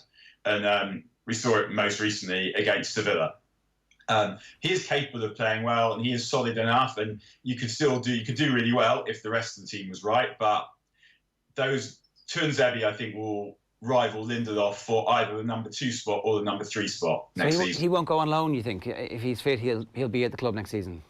I would say he might go on loan if a new player arrives. Right. I'd be surprised if he went on loan if a new player didn't arrive. I think that Solskjaer would ideally want him to play with Maguire because he's a better partner. He's good on the ball. He's intelligent, he's strong, he's fast. He was captain of the reserve team and the age group teams, so he'll supply some leadership as well. So I think that the way that Ole has spoken about him, I think it's clear that he thinks that he's good, and he'd like him to have done more last season than he actually got to do. Then I think that, Smalling, Jones, Rojo are for sale. Smalling is a good player, and I was surprised that Roma couldn't find the money for him, but perhaps they will now that they've been bought. He did well in Italy, and of all the defenders currently on United's books, he is the best partner for Maguire, and by far, in my opinion. He obviously isn't good enough on the ball, but when it comes to the actual defending, he is by far the best of the rest. So you'd have him ahead of Lindelof, really? Yeah, I think so. Yeah, especially because he can run fast and he has some recovery pace, and that is important in any defender, particularly when the bloke you're playing next to doesn't. And I think one of the reasons United appear to be so keen to buy a centre-back to play on the left is that if you have a centre-back, if you sign a left-sided centre-back with pace, then you put Maguire on the right, and it means it opens up the pitch because it means Maguire can hit diagonal balls from right to left, and your left-footed centre-back can do likewise from left to right. But also, it means that the full-back on Maguire's side is Wan-Bissaka, and he has the legs and the pace to cover for Maguire's lack of pace, which you're not really getting with Luke Shaw when Maguire plays on the left.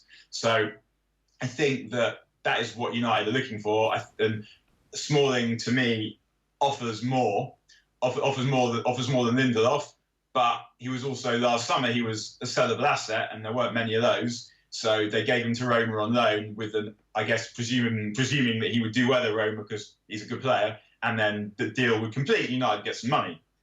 Bailly, I think, if they got a good offer for Bailly, they would probably sell him. But I think they're probably quite happy with him as fourth choice because, again, Bailly, and even Rojo and Jones, Jones is mentally shot at United, but he's not, and people take the piss out of Jones with good reason. But neither him nor Bailly are terrible players, and their top level is quite a decent level. It's not quite the level that you would want for United, but it's quite a good level. The problem is that they're both injured all the time, and you never know when they're going to drop a bollock, and that is problematic. Particularly Jones now is old enough so that that's never going to change.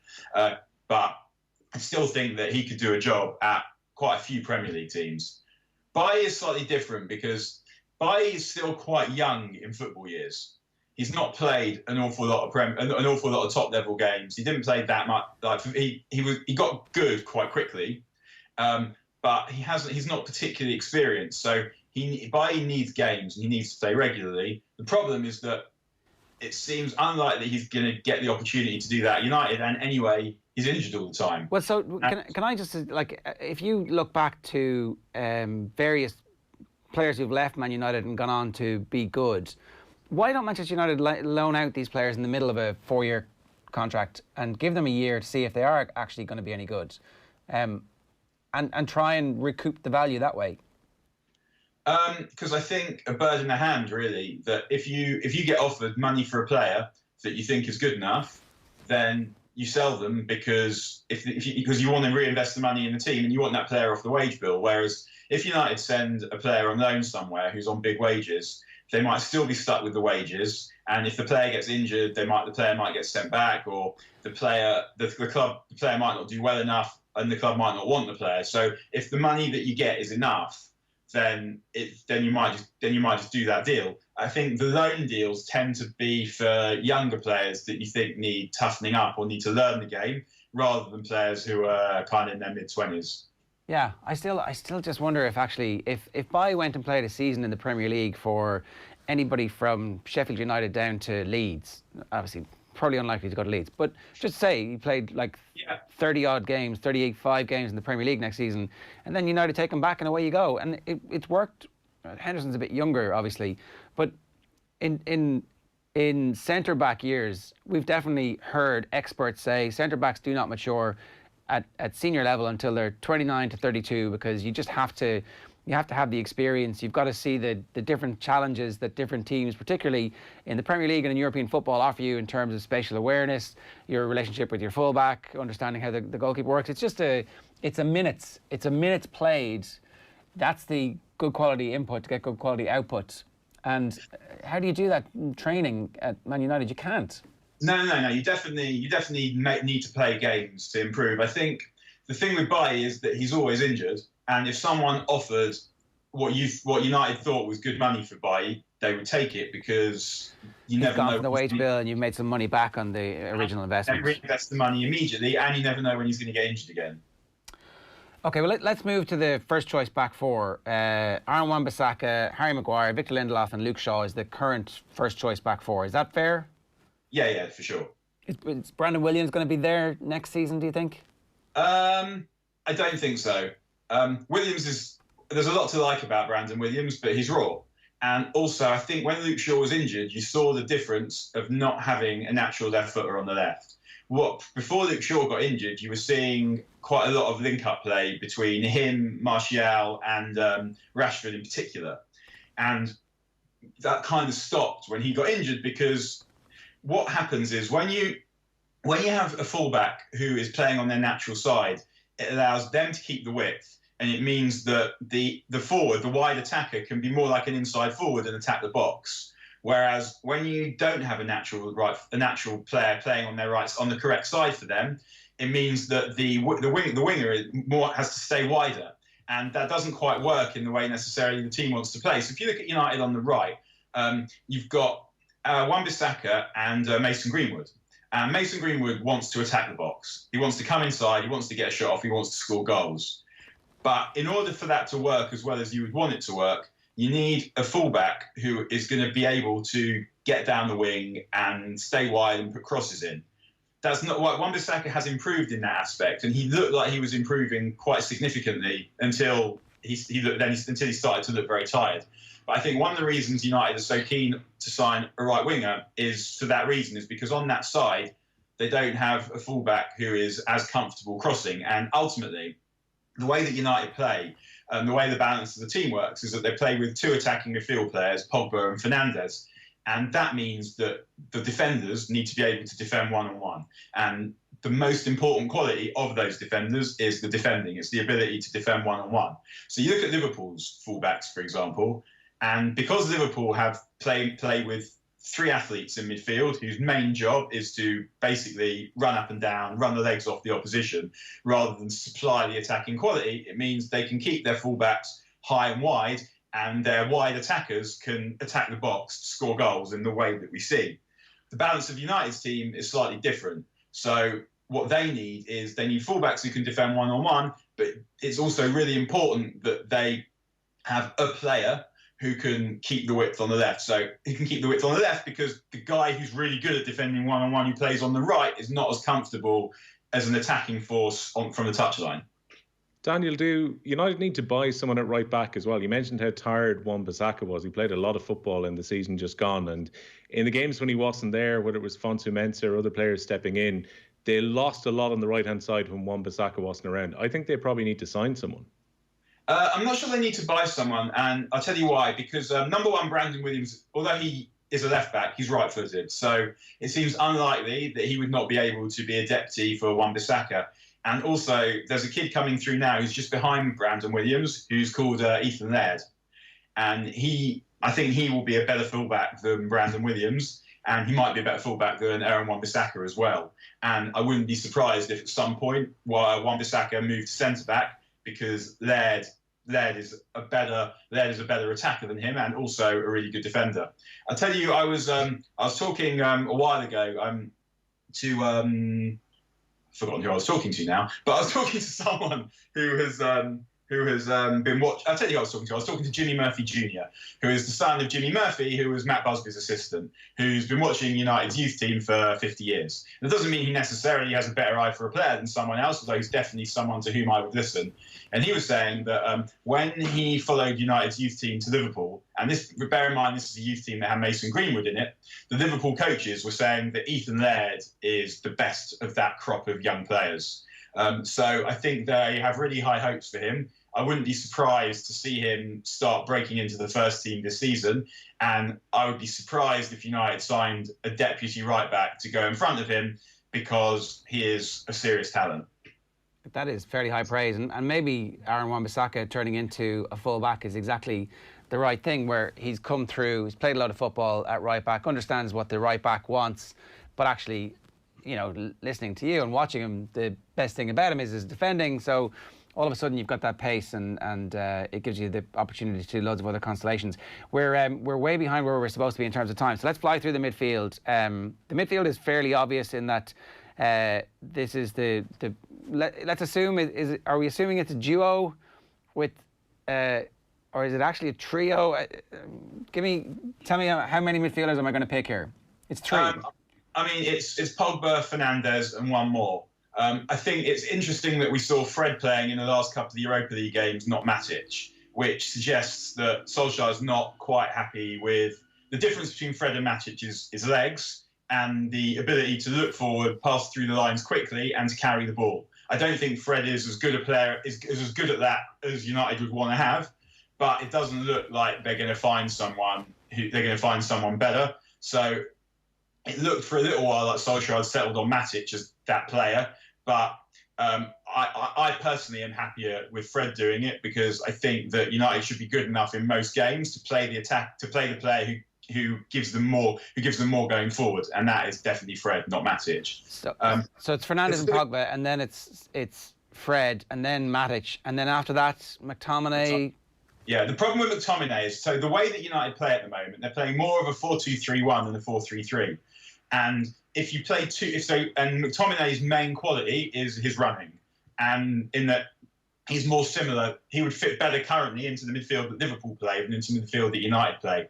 I would much prefer United to play a 4-3-3 with Fernandes mainly attacking, and then and Pogba playing box to box with another player playing box to box. But the way they're doing it at the moment is they're playing someone who does more sitting, and also Pogba, I think, is doing more sitting than he should be doing. I want Pogba much nearer to the opposition box more often. But the way they're doing it at the moment is you've got a sitter and then Pogba, who is doing quite a lot of sitting as well. But yeah, that's the way it looks. Yeah, okay. And then after that, it's a mix of Pereira, Mata, and Lingard, if they're all still at the club next season. Yeah, I'm sure. I think Ole probably wants Mata to stay. I'm sure he'd sell the other two if he could. Okay, the forwards: Rashford, Martial, Greenwood. That's the depth chart in terms of the front three at the moment. Yes, I mean United need another player. Partly they need another player because it's good just because you need options. Fergie's best sides all had options.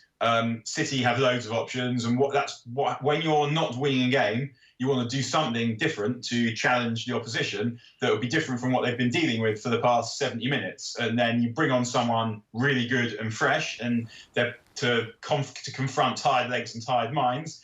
That is the kind of thing that wins you games that might otherwise be drawn, or gets you points when you might get beat.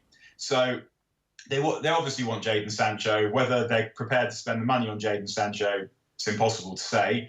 Ideally, I think they want 2 more attackers, but I mean, if they get 1 attacker, that would be worth having. Is Daniel James up to it? I'm not sure. I find the hatred that Daniel James gets quite odd, because without him, United would have had a big problem earlier in the season. Also, he played really well against Liverpool. He played really well away to City, games that United did well in. And he's definitely someone I would want to bring on if United were defending a narrow lead. He was used more than they wanted him to be used. And I think the other thing is that as I said about Bailly, Daniel James is really young in football years. He's got a lot of improving to do, and he needs to be given time. Ultimately, he was bought as a punt anyhow, with the spare change down the back of the sofa. They had 15 million quid that they could spend, so they punted it on someone that they thought could make a difference to the squad. And Daniel James has already made a difference to the squad. He made a difference to the squad at the beginning of the season and mainly in the first part of the season. So he's not someone I would want to be my first change, but that doesn't mean I don't see in him the ability to improve to become better than that.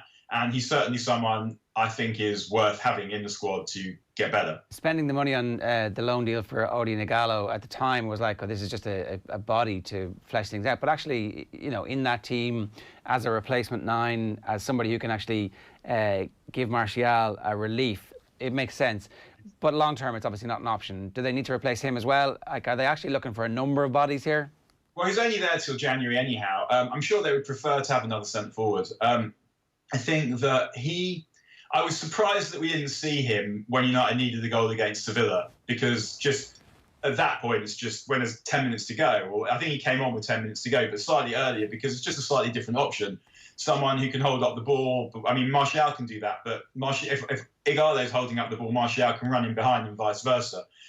The fact that he didn't come on suggests that Solskjaer doesn't think he's that good. I mean, no one thinks he's that good, but the move worked really well at the beginning. Yeah. Slightly surprised not to see a little bit more of him when United were chasing goals subsequently, but he's only there till January anyhow. So yeah, I'm sure they would like another centre forward, but it's probably not the priority, because they've got Rashford who can cover at centre forward. They've got Greenwood who can cover at centre forward. So if they get another wide player who can cover both flanks, then you've got a pool that should be able to wear an injury. Definitely wouldn't be able to wear 2 injuries, though. Yeah, for sure. Daniel, if they want something different, I mean, Edison Cavani is available since he left PSG. I know he's getting on in years now, but has still been scoring all the goals in the last few years. Thiago Silva's going to Chelsea. Could this be an option just to bring him in short term for a year or two, just while these players get a bit more experience in the front three? It's the same as when it seemed like they were going to try and sign Mario Mandzukic a couple of summers ago. I wouldn't object to that. I think the problem would be the amount of wages he'd have to pay Cavani, and perhaps how much he would want to play. At this stage of his career, he might think, well, actually he wants to play as many games as possible rather than to be the bloke who you bring on when you're in trouble. I'm not sure. Daniel, good stuff. Thanks a million. No, I'll see you in a minute. Bye. Daniel Harris giving us his thoughts on the Manchester United depth chart there. It's 8:59 this morning here on OTB AM. Time for the papers. OTB AM. Shortened papers for you this morning. Lakers and Clippers vote to end the NBA season outright. That is the lead on OTBsports.com this morning and on the OTB Sports app. This is after the Milwaukee Bucks boycotted the playoff game in the protest at Jacob Blake's shooting. And the story grew and grew, and suddenly there is loads of sport off in the United States as the players begin to flex their muscles and understand the power that they have to hopefully bring about some systemic change in America. Inside the life of Lionel Messi, why he's so difficult to coach. Brilliant interview with Simon Cooper on last night's show. Bows set for windfall as Doherty edges closer to Spurs' move. Up to £2 million is the figure that Bohemians might be about to get if Spurs do indeed sign Matt Doherty from Wolves. And OTB AM obviously live with you this morning here at 9 o'clock. Here's what the Examiner is. Fox's defender Chilwell completes 50 million switch to Chelsea. So Chelsea have, with all of the pressure on their defence, essentially in the next day or two they're going to be completely reconstituting that defence, and if they get a new keeper, then that will be them addressing some of the prime concerns that people had about them. Stricken Snyman has role to play as Munster turn to youth. This is a preview of Munster Connacht game from Brendan O'Brien. And the ACL injury curse worse than ever with return from lockdown. That's that story. And then Celtic, who we haven't spoken about just yet, but we'll get to in Deal or No Deal, beaten by Ferencváros last night. Where was that game? It was at Celtic Park, right? I didn't realise that. So they are, it's going to cost them 30 million apparently. Out of Europe. Crawford, certain Obafemi will be committed to Ireland under 21 cause. Jim Crawford was doing press yesterday talking about Michael Obafemi and how he likes the idea that players care about whether or not they're going to play for their country, and I think we can all get behind that. Doherty set to join Spurs, an 18 million transfer from Wolves, so 1.8 million euro windfall for Bowes, 10% sell-on clause. I'll play who deserves to play, insists Dundalk boss Giovannioli. And IRFU optimistic show will go on despite Ulster's COVID-19 cases. So it looks like there has been a small outbreak. A number of Ulster Academy players tested positive for COVID-19. One senior player apparently is currently self-isolating as a result of being in close contact with it. They didn't specify the exact number of positive cases, but they described it as multiple, which obviously wouldn't be good. We just enjoyed the return to rugby last week, and it'd be good if we get more games this week. Don't messy us about. Etihad Chiefs fear new letdown. Everybody is a little bit scared of being jilted by Leo Messi at this point. But you know, you got to swing for the stars. Shoot your shot. Man City will go all out to sign Lionel Messi as long as he's committed to joining them. That's how do you tell if he's committed until you commit yourself? And then 4 Chelsea stars are in quarantine. Mason Mount, Tammy Abraham, Tomori and Pulisic are in quarantine amid a COVID-19 outbreak at Chelsea. They were all in Mykonos. Apparently, you know, you can't get it in Greece, but then somebody did. Harry will keep United armband. This is Harry Maguire keeping the Manchester United armband. And there's the more from that Dundalk press conference yesterday. Getting Messi. Barca dig in for fee as City Eye transfer coup, and Spurs Doherty swoop may net €2 million for Bowes is the story there. Celtic sent packing. Christopher Julien can't believe it, a Celtic crash out of the Champions League. Ulster camp rocked by COVID cluster. And you know, the last one I have for you now is Hungarian Goulash. Get it? Neil fumes at Want-Away Stars after horror show in Champions League. So Neil Lennon says he will take the heat for Celtic going out of Europe, but he was given out about the players. He didn't miss his Want-Away Stars after the game. Speculation surrounding Rogic, Ayer, Edouard and Olivier Ncham. I'm sure I've butchered some of those pronunciations there, but positive test at Ulster and perfect fillip for Dundalk owners is the story there. And just the front page. See you later, Phil. Hogan finally quits as EU Trade Commissioner. Still insists he broke no law at Oireachtas bash, and insiders say hand was forced by Brussels boss. So it's technically a sports story. Where are we starting? Yeah, I guess, look, plenty to look at in the papers there, Ger. I mean, Celtic, we'll talk about a bit more in Deal or No Deal, but this is huge ramifications for them. Was just reading Neil Lennon's quotes on the back of the papers where basically he said there's a number of players he's had who have wanted away for some time, and at this stage, he seems to be willing to listen to offers for them to let them go. Olivier Ncham pretty much went on strike last year when he was trying to push a move through to Ligue 1 and then eventually stayed for one more season. Edson Edouard is the player we're probably going to talk about a lot, given that his potential is probably right up there with Dembele, and we saw Dembele score against Man City in a Champions League quarter-final. It seems there are a lot of Premier League clubs who are interested in him. Interesting timing for him to pick up a thigh injury, not to play in that Champions League qualifier last evening at Celtic Park. And this is the earliest that Celtic have gone out of the Champions League in 15 seasons since they lost to Bratislava back in 2005, and they now haven't been to the group stages of the Champions League since 2017, at a time when the pandemic and not having fans in at Parkhead is probably going to have an impact on their finances.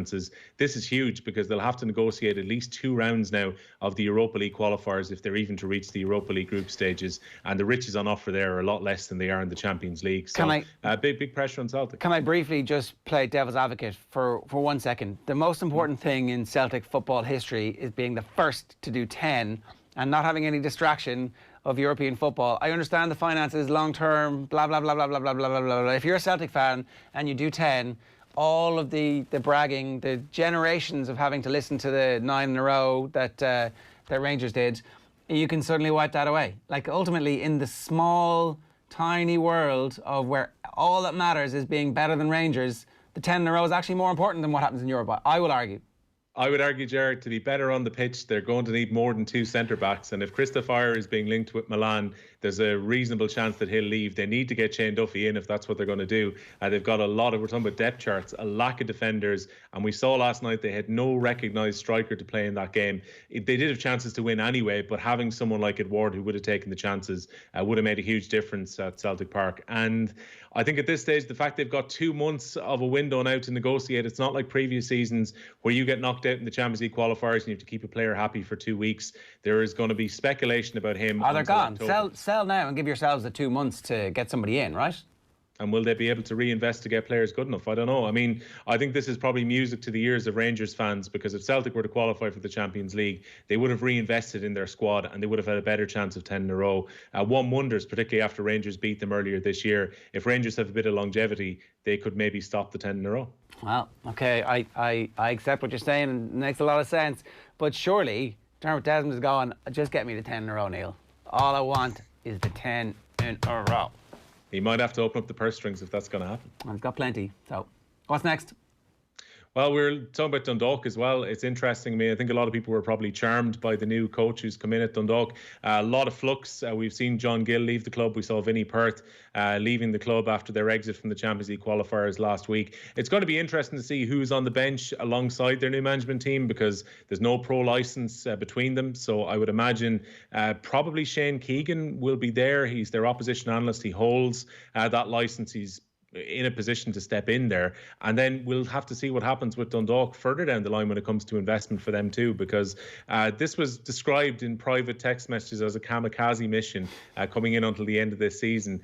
And then you've got 7 or 8 Dundalk players who were out of contract at the end of the campaign. So the book stops with me was kind of the line coming out of the press conference, and he's going to have full control over picking the team. It's not going to be Peak Six who tell him who to play, but a lot of Dundalk supporters are kind of scratching their head about a relative unknown coming in for the rest of this season. But you can't help but think that when they've fallen 8-9 points behind Shamrock Rovers in the title race, that Dundalk's focus has to be on the Cup and on trying to qualify for the Europa League, and it would take a huge upturn in form to do so. They haven't won in the league since the restart, so it's just been a remarkable whirlwind of change there for Dundalk. But well worth watching that interview or reading the quotes in the papers this morning. Yeah, he's been described as charismatic. It's like, okay, let's see what you have. Let's give you like a little window to make sure that you're competent for this gig, and if you are, who knows what's going to happen.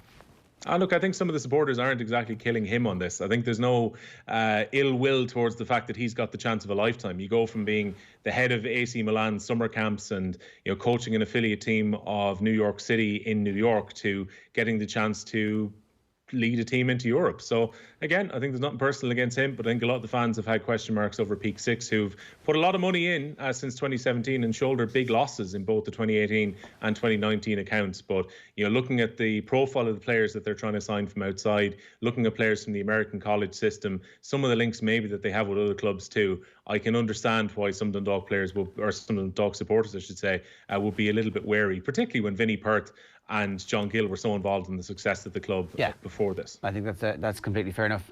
There was one last story that we're going to cover for now, and it comes from a club game in Antrim. Yeah, this is an interesting one, because obviously we'll see a bit of video of it here in the background. This was a water break that was taking place in an Antrim Championship game. There's the referee in the middle there. They're wiping the camera. The referee is in the middle. Keep your eye on him. We don't have sound on this, but the referee is he's getting a bit peeved. Probably thinking it's raining. This water break has gone on for just about long enough. Yeah, so you've got a minute. He wanders over towards the other team. I couldn't make out who these teams are. Nevena versus St. Gall's, I think, right?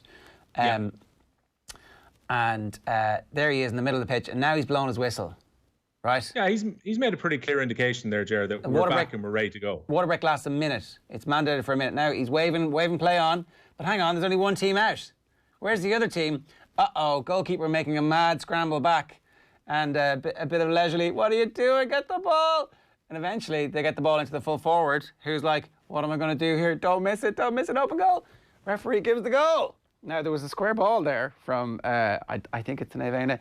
You're like, lads, They almost managed to screw up being the only team on the field and scoring a goal. Dublin versus Cork, is it? I want to say... Yeah, the game where they didn't come back out and the referee just blew the whistle. 1980 something? Round about that time, late 80s, yeah. Was it a league? Dublin went down the field and just scored. It was a league. Barney Rock is the one who scores the goal in my head. It was a league game that was supposed to go to a replay, and Cork were like, no, we're not going out. Yeah, extra time starts, referee bounces the ball and Dublin just go down and score the goal, and it finishes in the most bizarre circumstances. But yeah, I mean, can you have a huge amount of sympathy for St. Gall's there, given that they're deliberately slowing things down and they make little or no effort when the referee has whistled more than twice? Like, I saw the video with audio earlier and it was a very clear and very shrill blow of the whistle to say, get back out here. Yeah, like, stereotypical... I'm going to, go down there, I'm going to take a little bit of a wiggle room around this water break, going to break the momentum of the opposition. The referee's having none of it. Hard ass. It's going to be interesting as well, Jared, to see whether water breaks stay around. I mean, it's become a real talking point since they've come in. We haven't exactly had the hottest of summers, and looking out the window this morning, it could well be October or November at the moment, and whether actually this kind of hydration twice a half is required. I know it takes away from the Mayor Ishka running in and bottles being thrown all over the place and messages being sent, but there's coaching happening during these water breaks too. I mean, understandably, the management are coming over and having a chat with the players, so I'm not sure it really has that much of an advantage. And having attended a couple of games so far as a reporter, it just kills any kind of momentum in the game. One team can be going really well, water break happens, and it's amazing even that 60 seconds in the reset, what a difference that can actually make to the flow of play. Yeah, 100%. So that video is out there now, and I'm all in favour of the referee blowing the whistle and saying, get on with it, lads, you had your chance. And maybe teams will start taking their water breaks beside the goal that they're defending from now on. So we're kind of playing down the edges of what's going on at the moment, and everybody's learning from it. 12 minutes past 9 here this morning. OTB AM live in association with Gillette. Good morning. Start with Gillette giving you the confidence to tackle the day ahead. Now, I want to tell you about a brand new series of in-depth chats with some of the biggest names in Premier League and Irish football history in partnership with Cadbury FC. To get the ball rolling, Republic of Ireland goalkeeping legends Paddy Bonner and Shay Given, both Donegal men of course, are going to sit down with our host Joe Malloy for an intimate chat which will be coming your way today across OTB Sports social channels. Check out CadburyFC.com for updates on promotions and giveaways. The best place to consume this today is on OTB Sports Radio. You can get it there, download the app, and it'll be streamed. The full version goes out first exclusively on OTB Sports Radio, and then we'll play the rest of it on YouTube over a couple of days, and you can watch the video of it as well on the OTB Sports app. So get that, subscribe to all our podcasts, and that's the best place to get it. Phil is next for Deal or No Deals. Keep an eye out for a clip from the latest episode of Andy Lee Meets in association with the all-new Seat Leon during the ad break. Have a look. OTB AM. This is OTB Sports Radio. OTB Sports in your pocket. Listen to OTB Sports Radio 24/7. Until that habit is broken, do you not realise how crazy those things were? Watch your favourite OTB videos. The benefit of being suspended, me and Scholesy were out every night, a couple of nights before the game. Read all the latest sports news and opinions, all in one place, the OTB Sports app. Listen, watch, read.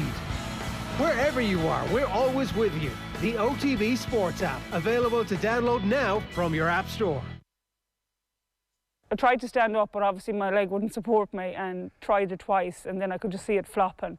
And probably not, my ankle wasn't going in the right direction. And what's the immediate thought that goes through your mind? Oh, like the immediate thing was shock. Yeah. I just, it wasn't pain, it was shock. I let out 2 screams at what I'd seen, and then I just laid there until the ambulance came.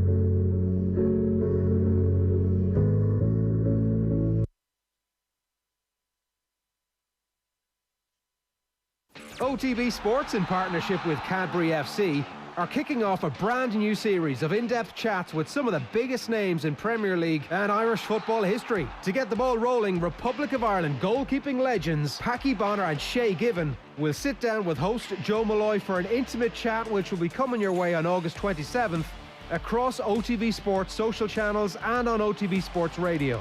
If you want us to put your question to Bonner and Given, keep an eye on OTB's channels to find out how to get involved. Search OTB Sports in the App Store for more. OTB AM. With Gillette, we don't just play the game, we change it. Gillette, made of what matters. I signed for them after the Euros, and after my first day's training, I was driving home. I was actually thinking, regretting it. What have I done? Like I walked into a circus. It's amazing, isn't it?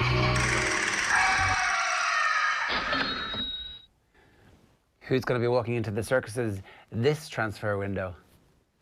Phil is here. Phil, good morning to you. Time for Deal or No Deal. How are you? Good. How are you doing? Very good. Celtic, without Edouard, crashed out of the Champions League. Does this show why he needs to leave Celtic or why he needs to get to Aston Villa, most likely, ASAP? Yeah, a bit of both. Obviously, Celtic were poor.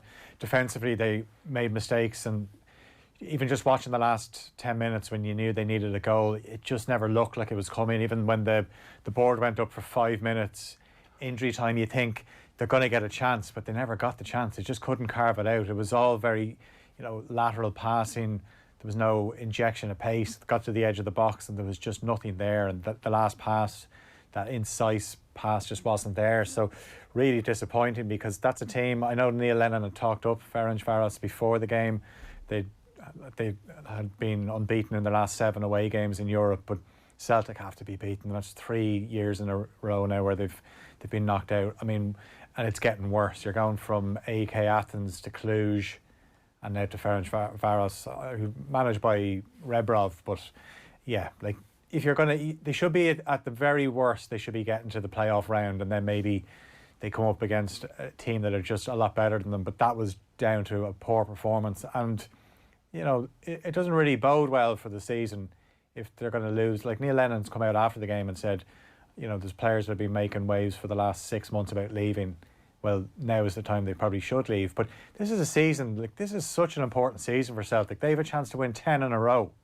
And already they're behind Rangers, because Rangers have played more games than them, because obviously Celtic had those games postponed. But they can't be losing ground to Rangers, and also they just don't look like they're going to be scoring as many goals. Now, we know that there's so many teams in the Scottish Premiership that Celtic could have off days and still beat them. But yeah, you'd be slightly concerned that of all seasons that things don't look as promising. You don't want it to happen this season. Is Edouard going to make it? Is he going to leave? No, is he going to make it in the Premier League? Is he good enough? Oh, I think so, yeah. Yeah, absolutely. I think Villa would be a good move from where, straight away there's not a huge amount of pressure on him. I mean, he's going to have to score goals. He's going to be the only one scoring goals. It's going to be all the pressure on him. Well, no, Jack Grealish is obviously going to be so pissed off he was left out of another England squad. Not chipping in with a lot of goals, Jack. No, but that's because he gets kicked about. By the time he gets to take a shot, people are tripping him up. But no, Edouard would be a player that I think would certainly have a successful career in the Premier League if he wants it. Okay, you believe still that Leo Messi will not leave Barcelona, or have you changed your mind in the last 24 hours? And what information do you have that the rest of the world doesn't have, Phil?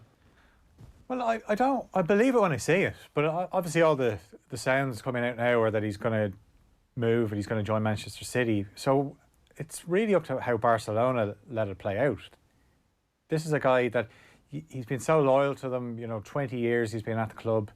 And if he wanted to walk away in a free transfer, who are Barcelona to stand in his way? Because look what he's done for them. But Barcelona need money. Yeah. So they're not going to just say, off you go, Leo, you've been great, thanks a million. And sure, we might see in the Champions League later on in the season when you're playing with a much better team in Manchester City. The Alexis Sanchez deal ruined Manchester United for about 18 months because everybody then got massive pay increases off the back of it. And those pay increases are going to have to wash out of the system over the next while. Everybody tried to pin themselves at Barcelona to the Leo Messi salary because they were like, look, this isn't a one-man team, If Leo Messi's getting $1 million a week, then I want $500,000 a week. 1/10 of that, please. Irrespective of who you were. So their wage bill is completely out of context with everybody else. So if Messi goes over the next couple of years, you could see Barcelona getting back to a point where they're getting some value from their players. But a front three of Griezmann, Dembele, Coutinho, is that not bad? Is that not a pretty decent front three that could actually do stuff in European football next year? Well, all the players you mentioned are players that they spent huge money on, but it hasn't worked at all yet. Obviously Coutinho's gone out on loan, Dembele's been injured, and Griezmann hasn't worked out for all the potential he has, and the big deal that he made out of leaving Atletico, and it hasn't. Oh yeah, forgot about that. It hasn't been great. So you mentioned there Barcelona players saying we're not a one-man team. Well, I suppose we could find out next season just if Leo Messi was the problem at Barcelona. The fact that here he is one of the greatest players to ever play the game. Some would say the greatest. We won't go into that debate just now, but if he leaves and you've got a more energetic front line, because I think that's not a bad team. You're taking Suarez out, you're taking the two of them out of the dressing room, you're taking their wages off, you're probably getting rid of a few of those other old players now because there's no need to keep them. Here's some of the updates very quickly. Messi's dad is already in England, say The Sun, to discuss a 2-year deal with Manchester City after he said he wants to leave. The Telegraph are saying if the deal does go ahead, it could cost City 500 million. That would be the wages as well. And the wages are anything between 70 and 100 million because he's got to get 50 netto, which is quite a lot. And any club wanting to sign him will have to pay about 90 million a year. The Times of London say that's their figure in terms of to match his wages at Barcelona. And he will attend Barcelona training on Monday to avoid legal problems with the club. That'll be interesting. Lads going in 2-footed on him, saying you're not leaving now. or the opposite, where they all rally behind him and they're like, yeah, come on, Leo. Like, that's not a great situation. Ronald Koeman. It's what Suarez has done already. Yeah. Oh, yeah, Suarez. But, look, it was quite clear watching the Bayern game. As good as Messi and Suarez were in certain little moments of the match, that they, like at one stage, they're just walking. And the way the game is now, you just can't really do that in modern-day football where, Man City are obviously better equipped because they have a lot more possession of the ball and they've got better players than Barcelona. So Messi fits into that team perfectly where Pep Guardiola can say to Messi, look, you just stay up there and we'll get the ball to you and do your magic when it comes to you. We've got the likes of Sterling, just play those through balls in behind the defence. He'll get on the end of them. You've got De Bruyne there. We'll see. Yeah. We'll see. The last training session of the 2004 season, I was at Barcelona and we were over, I don't know why we were over, I think we were making a documentary or something, but we decided we've got to train and Graham Hunter sorted it out for us. We went and watched training and Patrick Kluivert had announced that he was leaving the club. Ireland were playing Holland in 2004 in that off-season before the Euros, which we weren't at, but they were in a friendly. And so we were like, let's just go over to Kluivert and talk to him, keep an eye on him during training. Carlos Puyol killed him in training, like studs up, foot through the middle of the knee as much as he could, because they all knew he was leaving. And when we went over to interview him afterwards, it might have been us, but there was definitely a reek of booze in the air. I'm not saying that like we were in an innocent party in this, but certainly like when Kluivert was breathing on us, I was like, oh, right, that's interesting. So maybe when players do leave Barcelona, maybe Piqué will be kicking Messi up in the air at that training session. Let's wait and see. I don't know. Vidal will be the man there. Is Vidal not? Are they not mates? Yeah, but like sometimes kicking one of your mates is good fun as well, All right, okay. Last one. What would Matt Doherty look like as a Jose Mourinho player? A right back. Gone from a right wing back to a right back. The only thing is, the way you look at it, Mourinho is not going to be at Spurs for that long. So it's a new challenge for Matt Doherty. And if I think what usually happens with Mourinho is second season is obviously usually his best season, but then it all starts to fall apart. We don't even know if the second season will be good. But then if he leaves, Matt Doherty will have a better chance at having a good career at Spurs. Is this good news for Stephen Kenny as well, Phil? If you consider he's going to play probably as a more conventional right back at Spurs, that probably suits Kenny a lot better, that he'll be playing his football in a back four as opposed to playing as a wing back in a five. Absolutely. And look, Matt Doherty can play in a back four. It's just Wolves happen to play as wing backs.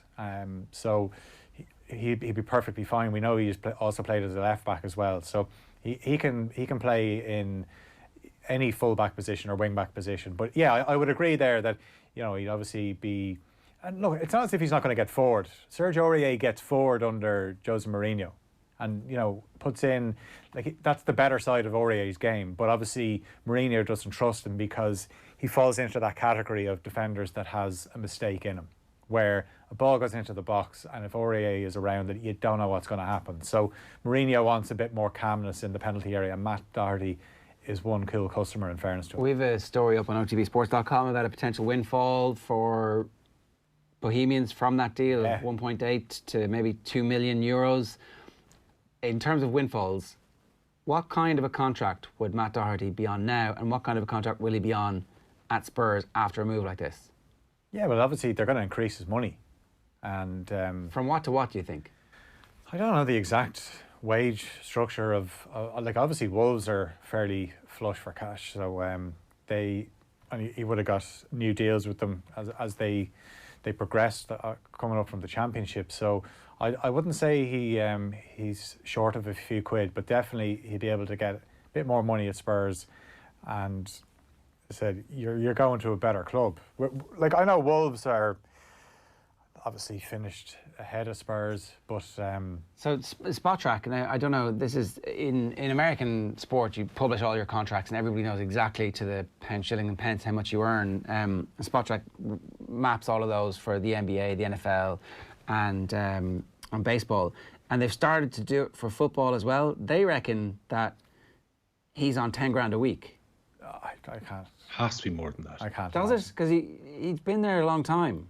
Yeah, but this guy has been one of their best players, and you know, it goes back to what you said about Messi. So Wolves sign all these players like Neves and Jimenez, that players like Matt Doherty can say, well, you know, I've been here since the Championship, was part of the team that went up, as was Neves as well. But if they're getting big money, I want big money as well. And they're like, you signed a contract, off you go. That's come back to us when that contract's out. Oh, it's not out until 2023. So look, is this a 60 grand a week contract at Spurs? Is it an 80 grand a week contract at Spurs? Well, I wouldn't fancy doing negotiations with Daniel Levy, but I'd imagine if you're saying it's 10 grand, he's definitely going to be at least 4 times that at Spurs. So, you know, not only is it a good move from financially, but also career-wise, it's a good move. He's replacing Serge Aurier. Spotrac have him at 70 grand a week. Now, look, these are reported figures from Spotrac. So if he gets to 70 grand a week, that'd be not a bad day's work. And I wish you all the best, Matt Hardy. Go mind yourself. Right. Edison Cavani, the last one, sorry, we do have time for this. Free agent Edison Cavani has rejected a summer move to Juventus due to his loyalty to former club Napoli.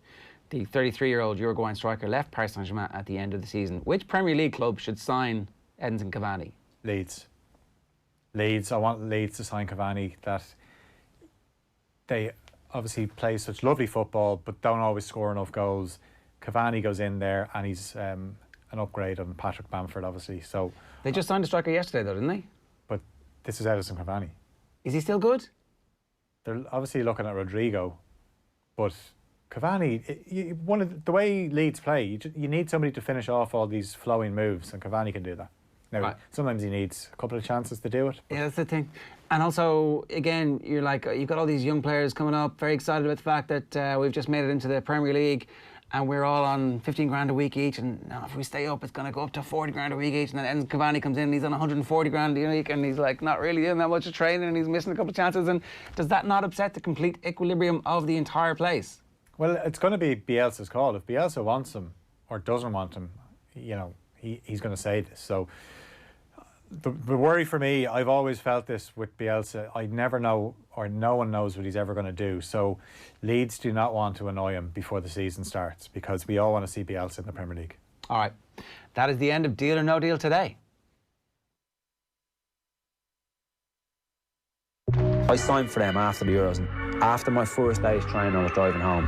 I was actually thinking, regretting it, what have I done? Like I walked into a circus. It's amazing, isn't it? OTB AM is live in association with Gillette. Good morning. Start with Gillette, giving you the confidence to tackle the day ahead. We had a brilliant messy chat with football writer Simon Cooper last night. Here's a taste of that chat, which you can find on the OTB Sports app. Have a look. You had a quote in your piece in the Financial Times, a very interesting one from a former president who was telling you that quite often Messi doesn't need to speak. His body language is the strongest I have seen in my life. And I've seen him with a look in the locker room where everyone knows whether he agrees or not with the suggestion. That is definitely a looming presence, I would put it to you, at all times at that club. Yeah, I think his the way we see him on TV is a bit misleading, because he's small, he has a very inexpressive face, and he doesn't really feel any need to project his personality to us. He doesn't care about that. He wants to show us his football, but he doesn't want to show us his personality. Inside the club, he wants to make his views known. And of course, when something big happens, like when a coach is being sacked or when there's talk of buying Griezmann, everybody looks at Messi. Does he want this? And if Messi wants this, like in the case of Neymar, then a more articulate player like Gerard Piqué will, voice the thoughts and, be a kind of spokesman for the movement. But everyone literally look. That's Simon Cooper talking about Leo Messi and making him sound like a character from The Sopranos with his ability just to, give somebody a look, and away we go. All right, if you want to get in touch this morning, 0879 180 180 is the number. If you've missed anything so far, we've had Daniel Harris talking about the Manchester United depth chart. You can subscribe to our podcasts on the OTB Sports app, and if you turn on your notifications anytime we upload those new podcasts, we'll ping you a little notification, which you can just swipe away, very easy, and we'll be ready to go whenever you are. And on top of that, also, we've had a big conversation about the future of the NBA. This season hangs by a thread at the moment. The LA Clippers and the LA Lakers, led by LeBron James, led a walkout from a meeting with the players yesterday after a vote had been passed to continue with the season.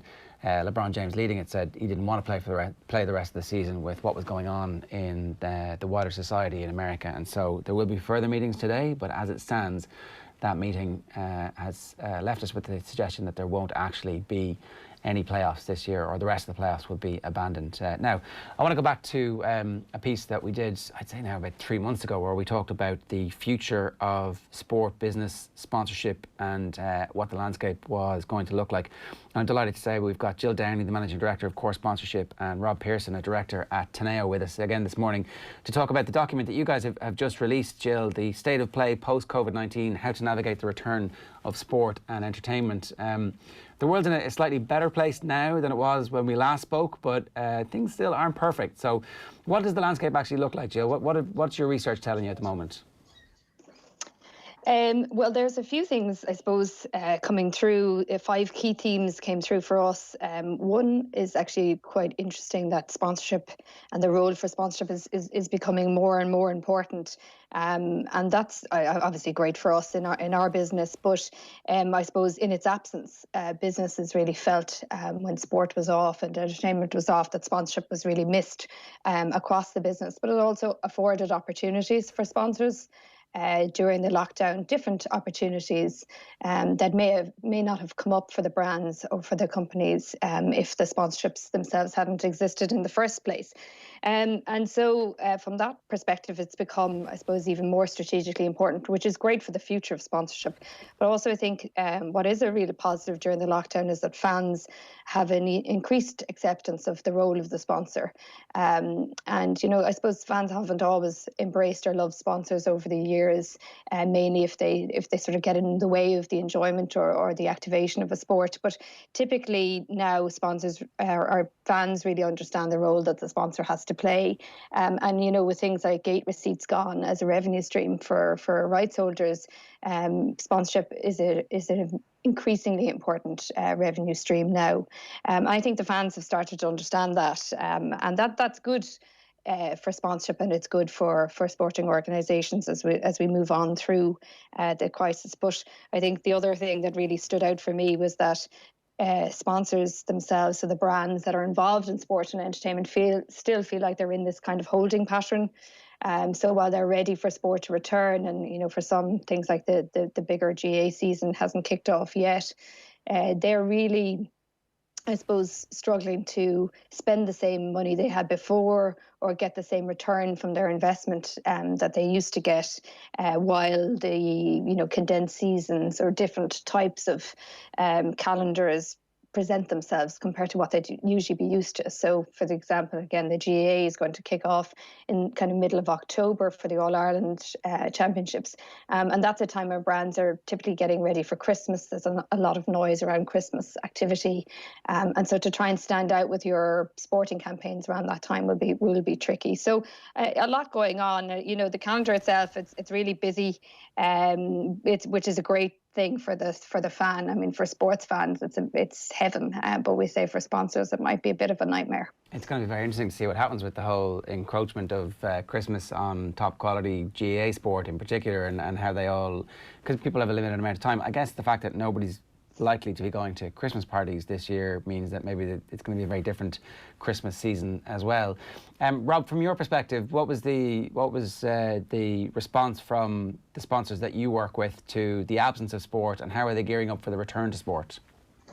Yeah, so I mean, for me, I think that it's been a little bit of a steep learning curve, and there was some tension, I think, felt between rights holders and sponsors, and it's taken a little bit of time for that tension to kind of alleviate and to get people back onto the same page, and that's been I suppose a bit of a work in progress. And there was some interesting research produced over in the States in April when this was all just kind of kicking off, and IEG, who are a big sort of sponsorship body over there, were talking to different sponsors and talking to different rights holders.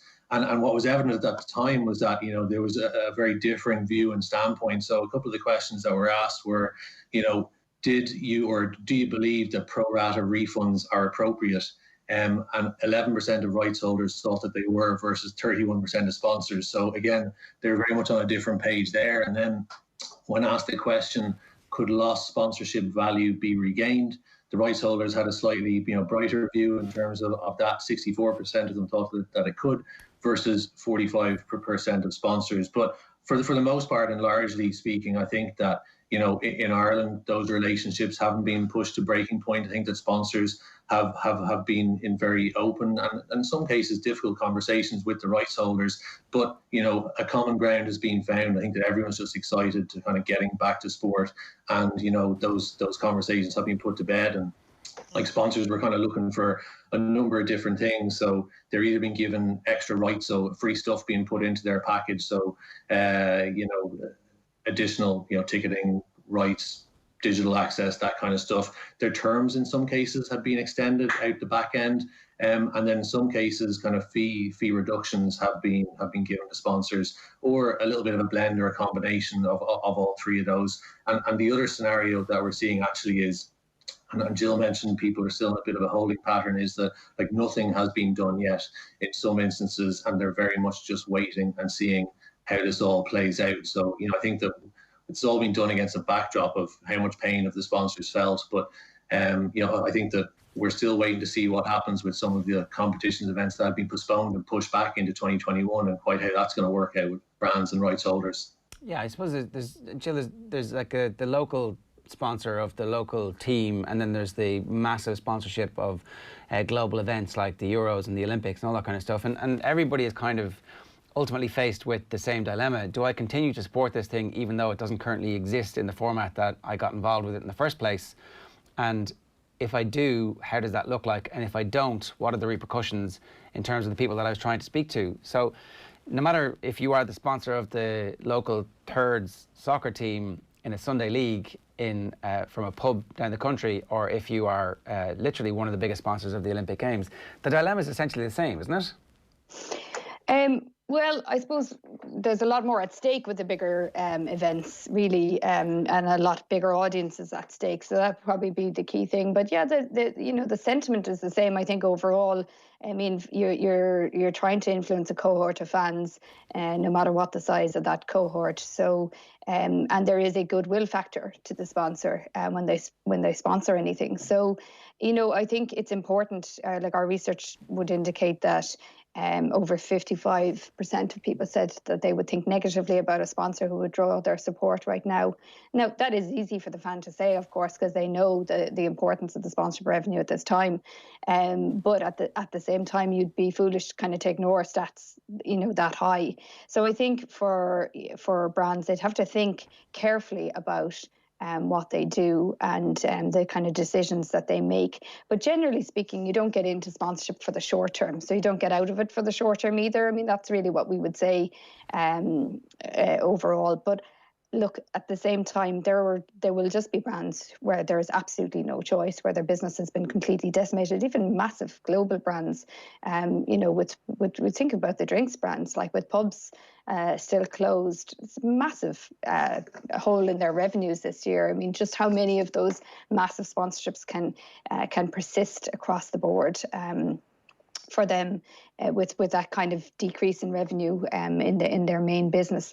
Like, they'll just have to be realities here. But I think how you do it and how you exit will also be important. So, the relationships really in sponsorship are key. And I think, in fairness, obviously Rob has outlined some of the challenges that presented for both rights holders and sponsors in terms of renegotiating this sort of period. But from what we've seen, generally speaking, there's been a great flexibility on both sides, and that's testament to the relationships really that exist. And we'd always say that the relationship and sponsorship actually can make or break the whole thing, whether it impacts on the fan, right down to what you get out of it, really. So, I think it's fair to say you'll have to be cautious about just pulling your investment without clearly thinking about the strategic comms around that too. Yeah, I guess, Rob, the point is that there was also an opportunity for sponsors to use platforms to speak to people, because sports fans didn't go away. We certainly noticed that our podcast listenership soared as the period went on, and more people were coming to us for different things. So we obviously had to create different types of content and speak to our sports audience about different things, whether that was the history of sports, whether that was classic games, or if it was mental health, or if it was riding the fitness curve. That was our opportunity to speak to people from our audience about what they were going through and reflecting what their existence was like. And actually, we found that the sponsors enjoyed that kind of thing. So there was an opportunity for brands to speak through their sponsorship to people who they know are their customers, who are just not doing the same thing that they were doing 6 months ago when they were going to games every week. Absolutely. And I think that you kind of outlined a little bit of a life cycle that a lot of different media houses and brands kind of went through, and probably started off with that, that show of solidarity to frontline workers and using your platform as a kind of voice for doing that. And, Super Value and Centra did a really good job with that, with their GA partnership. Nostalgia was a big play. And, I think that we've all consumed a load of, 90 and 94 soccer and that sort of stuff. Simulated and virtual and socially distanced events have also had their moment in the sun. I think we've probably all done enough Zoom exercise classes, but there's some parts of that I think that will live on, and there will be a little bit of a legacy in that. Cycling Ireland did some really brilliant stuff around a Zwift cycling league, which brought in loads of people, and I think worked really, really well for them. But thankfully sport is back, where fingers crossed. It is back, and we're seeing brands sort of move back into the type of activation that we're all a little bit more used to. I think that the brands who are the most nimble and the most creative are going to be the ones who are going to stand out. There are challenges with a condensed season. There are challenges with sport being crammed into the last 3 months of the year. So, I think the brands and the rights holders who are, the most innovative, the most creative, I think they'll do well. And maybe some of the brands and sponsors who are a little bit less agile, maybe overly reliant on, pitch-side branding and TV exposure, they're maybe going to have a slightly harder time with it. Let's talk about the GAA then, Jill, from that perspective. Obviously, we're in high summer. It's All-Ireland final weekends. We'd all be talking about Dublin doing 6 in a row or being knocked off their perch. And instead, it's some videos from club games around the country. There's a fight in Monaghan. There's a water break where a goal gets scored into an empty net. It's not the traditional sporting narrative around the GAA that we would have had at this time of year. So how do they respond? How do the sponsors respond to that? And what do you think the last few months of the year are going to look like? I think from a sponsor's perspective, they're gearing up for the next few months for the All-Ireland Championship. So they'll be planning and sort of kind of seeding out their campaigns in the next couple of weeks. But yeah, it's look, for the GAA, it's not the summer that they wanted. I mean, I think AIB have told that story brilliantly for them in their toughest summer campaign, and the TV programme that aired the other night. It really showed just how much people were missing the GAA, and actually how much the GAA plays a role in people's lives. aside from the game itself and aside from the enjoyment of sport. So I do think it's a tough time. I think they'll have their moment, all going well. I mean, nobody knows what's going to happen in the next few months, of course, but all going well, they will see a return to play for the All-Ireland Championships, and we will all get to enjoy a different type of GAA. GAA in the winter will be different and will be interesting. But yeah, that does bring some challenges too, in terms of even we're not used to sponsorship exposure through floodlit games, and that's obviously a brand doesn't just rely on the exposure through games through the GAA sponsorship. The association is a massive part of what they're doing, but it's different to the Champions League, for example, where you've got amazing stadia with fantastic digital perimeter boards where brands really pop out, and the exposure for those brands is really, really strong. But how does that present itself in some of the stadia we have in Ireland? And it'll be interesting to see how that actually looks in kind of a dirty November evening or afternoon. So look, there are challenges ahead, but I think everybody's dying for a bit of GAA action. I think the reaction again to that TV program during the week just kind of highlights that that's what the GAA is about.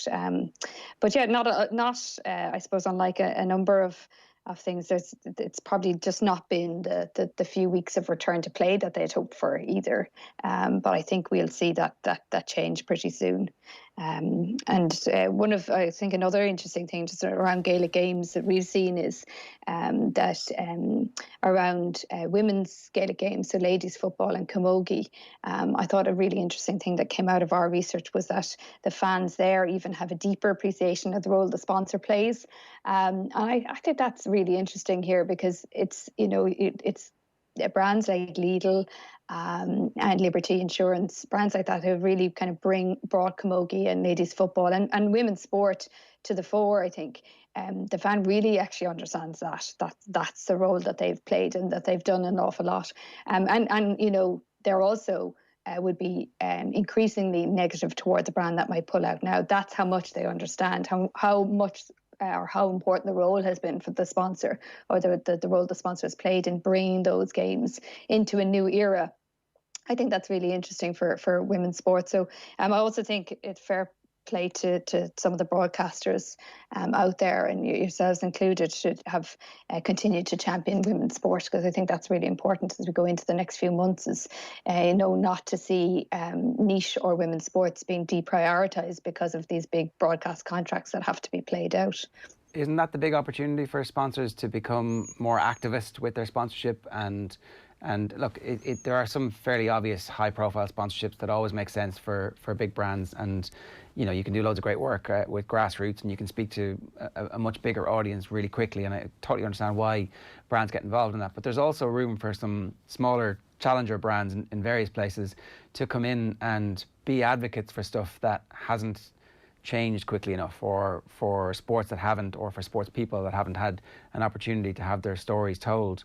And as the line blurs between content and sponsorship and media, and will continue to do so into the future, then you see the benefit of a sponsor coming into a sport like women's Gaelic football and just attacking it and going, right, let's go.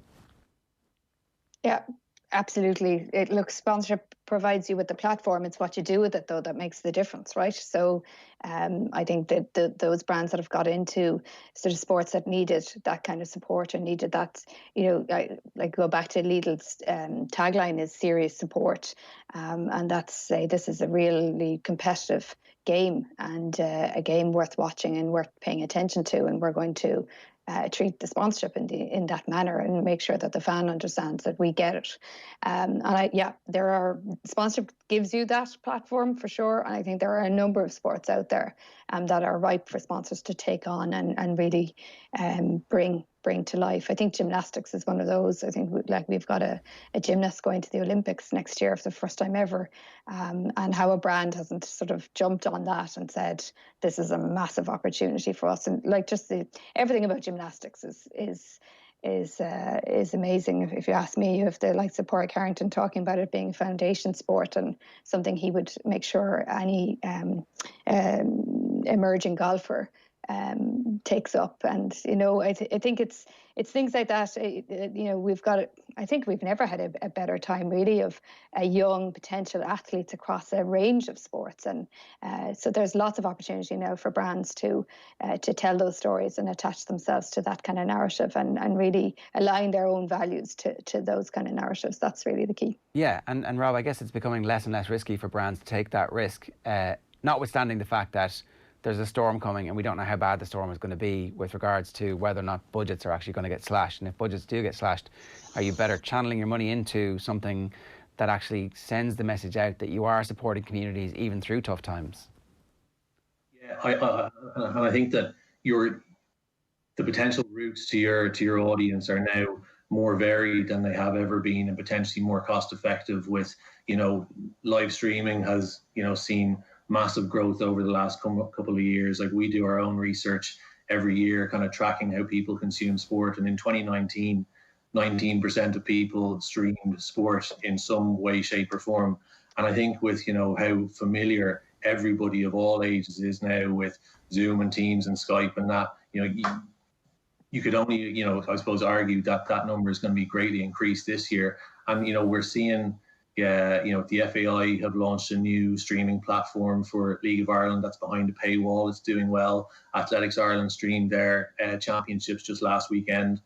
And, brands are able to tap into that now, and it's a very cost-effective way for them to reach their audiences, as I said. And I guess just kind of going back to what Jill had said about some of the opportunities out there amongst these kind of smaller sports, there are loads of opportunities out there. There's, sports like basketball, athletics, hockey, tennis, sailing, and they've all got fantastic properties. But while there's been a bit of a freeze on kind of budgets, I think that sponsors are being a little bit cautious to write checks and to maybe strike new partnerships. Having said that, that there had been an almost complete stagnation of new deals since COVID hit. But in the last 3 or 4 weeks, we're starting to see a few green shoots. Vodafone came on board with the Lions. Connacht signed a new front of jersey sponsor, a Western-based tech firm called Genesis. The FAI got a new deal, and I just saw last night Cycling Ireland signed up with Gym Plus Coffee. So there are some green shoots. There are loads of opportunities, and I think for clever and sophisticated sponsors, the route to market now is a lot easier and a lot more cost-effective than it has traditionally been. Yeah, I guess that's the point as well, Jill, isn't it? That sponsors need to become as sophisticated as they possibly can and reflect the fact that our lives have changed. The point that Rob makes about streaming and the numbers, the 2020 numbers are going to be through the roof when you consider that all sorts of people are now out there looking for new material, and they're getting it in ways that they never had. We've seen the internet figures surge, like 10 years of growth in a couple of months because of lockdown. Yes, and now everyone is at home consuming sport. I suppose not, with sport behind closed doors, effectively, we expect that consumption to increase, both to kind of more traditional and digital formats. So yeah, I think the sponsor really has to try and add to that fan experience, because for some sports like GAA and rugby, to an extent, a lot of that passion is part of that passion is delivered in the game ritual and getting up on the morning of the game, getting ready to go, heading into the Aviva or Croke Park, etc. And that camaraderie with friends and the buzz and excitement with family, all of that kind of stuff. So all of that's going to be missing now. So for sponsors, really, they have to try and tap into that and find ways to sort of replace it or add to the experience overall. And the fans seem to be crying out for that, because they know it's going to be a diminished experience overall where they can't get to go to games. So it's not as high for the likes of horse racing or football, because a lot of that is consumed. I suppose our passion for UK football in particular, a lot of that is consumed through the TV anyway. So that experience doesn't change dramatically. It's obviously much more impacted on the fans based in the UK. But for sports where we traditionally love to get up and go and go to the games and watch at home, like GAA, there's that cohort of fan that has to be sort of engaged with, and that excitement built with them as we approach the games actually happening. But yeah, there's no doubt we've gotten used to accessing content in all different ways, and actually audiences like older cohorts that wouldn't have typically embraced that kind of technology, they're all very familiar with it now. And then you see the likes of additional content, like documentary style content as well. Sword and sport was no different to that. I think we were all looking for more podcasts, more content, more ways to understand the what goes on in the background of sport, and how our favourite players and our favourite passions are struggling or getting through these times. So it's been a fascinating time in some ways, and obviously a very challenging time also. It's the old proverb, may you live in interesting times, and it's never quite sure if it's a proverb or a curse, and we're getting both sides of it at the moment. Okay, so final question to both of you then. I'll start with you, Rob. What's next?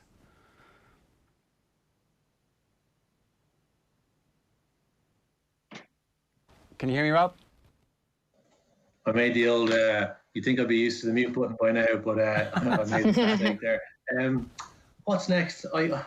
I guess, we need to try to get through, the next couple of months relatively unscathed. I think, sport needs to take a pretty conservative viewpoint on this. We've got a choice here. Do we take a low risk approach, keep numbers of fans relatively low, and try to make sure that the sport stays on the road, or do we take a slightly, more risky approach, open things up a little bit, to try to get that atmosphere back, but with the kind of acceptance that with those increased numbers comes a little bit of increased risk. If you look at what the rugby guys are doing, they're hugely protective about keeping their players within the bubble. We've been doing a bit of work with the provinces and facilitating media access, and we're launching jerseys, but we never get to see the players. Everything's done all virtually and digitally. And yet I just saw this morning that Ulster Rugby have announced a couple of COVID cases amongst their academy, and some of their senior players are now going into lockdown. So for me, I think, it's all about just taking that conservative approach. Sponsors are ready to go. They've got their activation plans locked down. They're willing, they're able to activate with sport behind closed doors. But if sport doesn't go ahead, no activation can kind of take place. And, there's a massive ecosystem of agencies, media houses, content creators, you name it, who all feed off that kind of bubble of sport. So there's more at stake than just the fan experience. There's a huge amount in terms of, livelihoods, jobs, professions, return to the exchequer. So for me, I think it's about, slowly, carefully, just getting over this initial piece and try to keep the speed bumps to a minimum. Yeah, Jill, that sounds like it's the responsible thing to do. From your perspective, what do you think is going to come next? I think from a fan's perspective, I think what's coming next is, hopefully a great few months of sport. I think we'll all have finger cramp from changing channels so often in order to kind of take in most of the action across the sport. But of course, not everybody's a sports fan. Sometimes if we probably get a little bit sort of biased in that camp. But for the genuine sports fan, I think what's ahead, if sport continues, is a great few months and a lot to look forward to. And I think it's important for brands to embrace that sentiment and understand that fan journey. But of course, what's ahead for companies and for sponsors is likely to be some kind of dip in spend, and that's. I think Ireland, is, as an economy and everything, is robust enough to bounce back pretty quickly if things can get back to some level of normality. But at the same time, I think there is definitely going to be a little bit of a decrease in either spend or sponsorship deals happening in the short to medium term. But I feel that sponsorship is emerging stronger still from this crisis, which is something that I might not have expected at the beginning. So I think I agree with Rob completely that rights holders and sponsors and sporting bodies need to be careful, need to do everything correctly.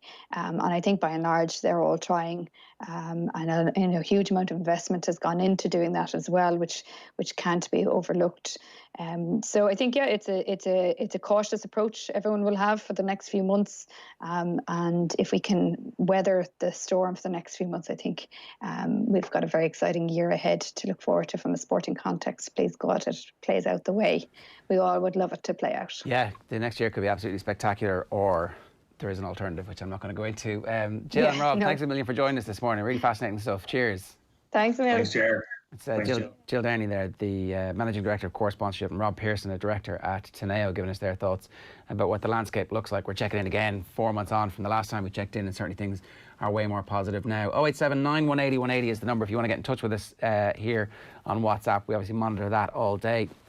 Stacked day on OTB Sports Radio from 12 o'clock. We have our full Cadbury's Roadshow with Packie Bonner and Shay Given. Golf Weekly is live at 2 o'clock. OTB Gold is an interview with Pat Smullen from April last year with Joe Malloy. Really brilliant stuff with one of the greatest sportsmen in Irish history, talking about his battle with cancer. We're back live from 7 o'clock on air and online tonight. If you haven't already, download the OTB Sports app. It's the best place to listen to OTB Sports Radio. It's a full continuous sports radio station in your pocket, all for nothing. And a reminder, of course, that OTB AM is live in association with Gillette. Good morning. Start with Gillette, giving you the confidence to tackle the day ahead. Back tomorrow at 7:30. See you then. OTB AM. With Gillette, we don't just play the game, we change it. Gillette, made of what matters.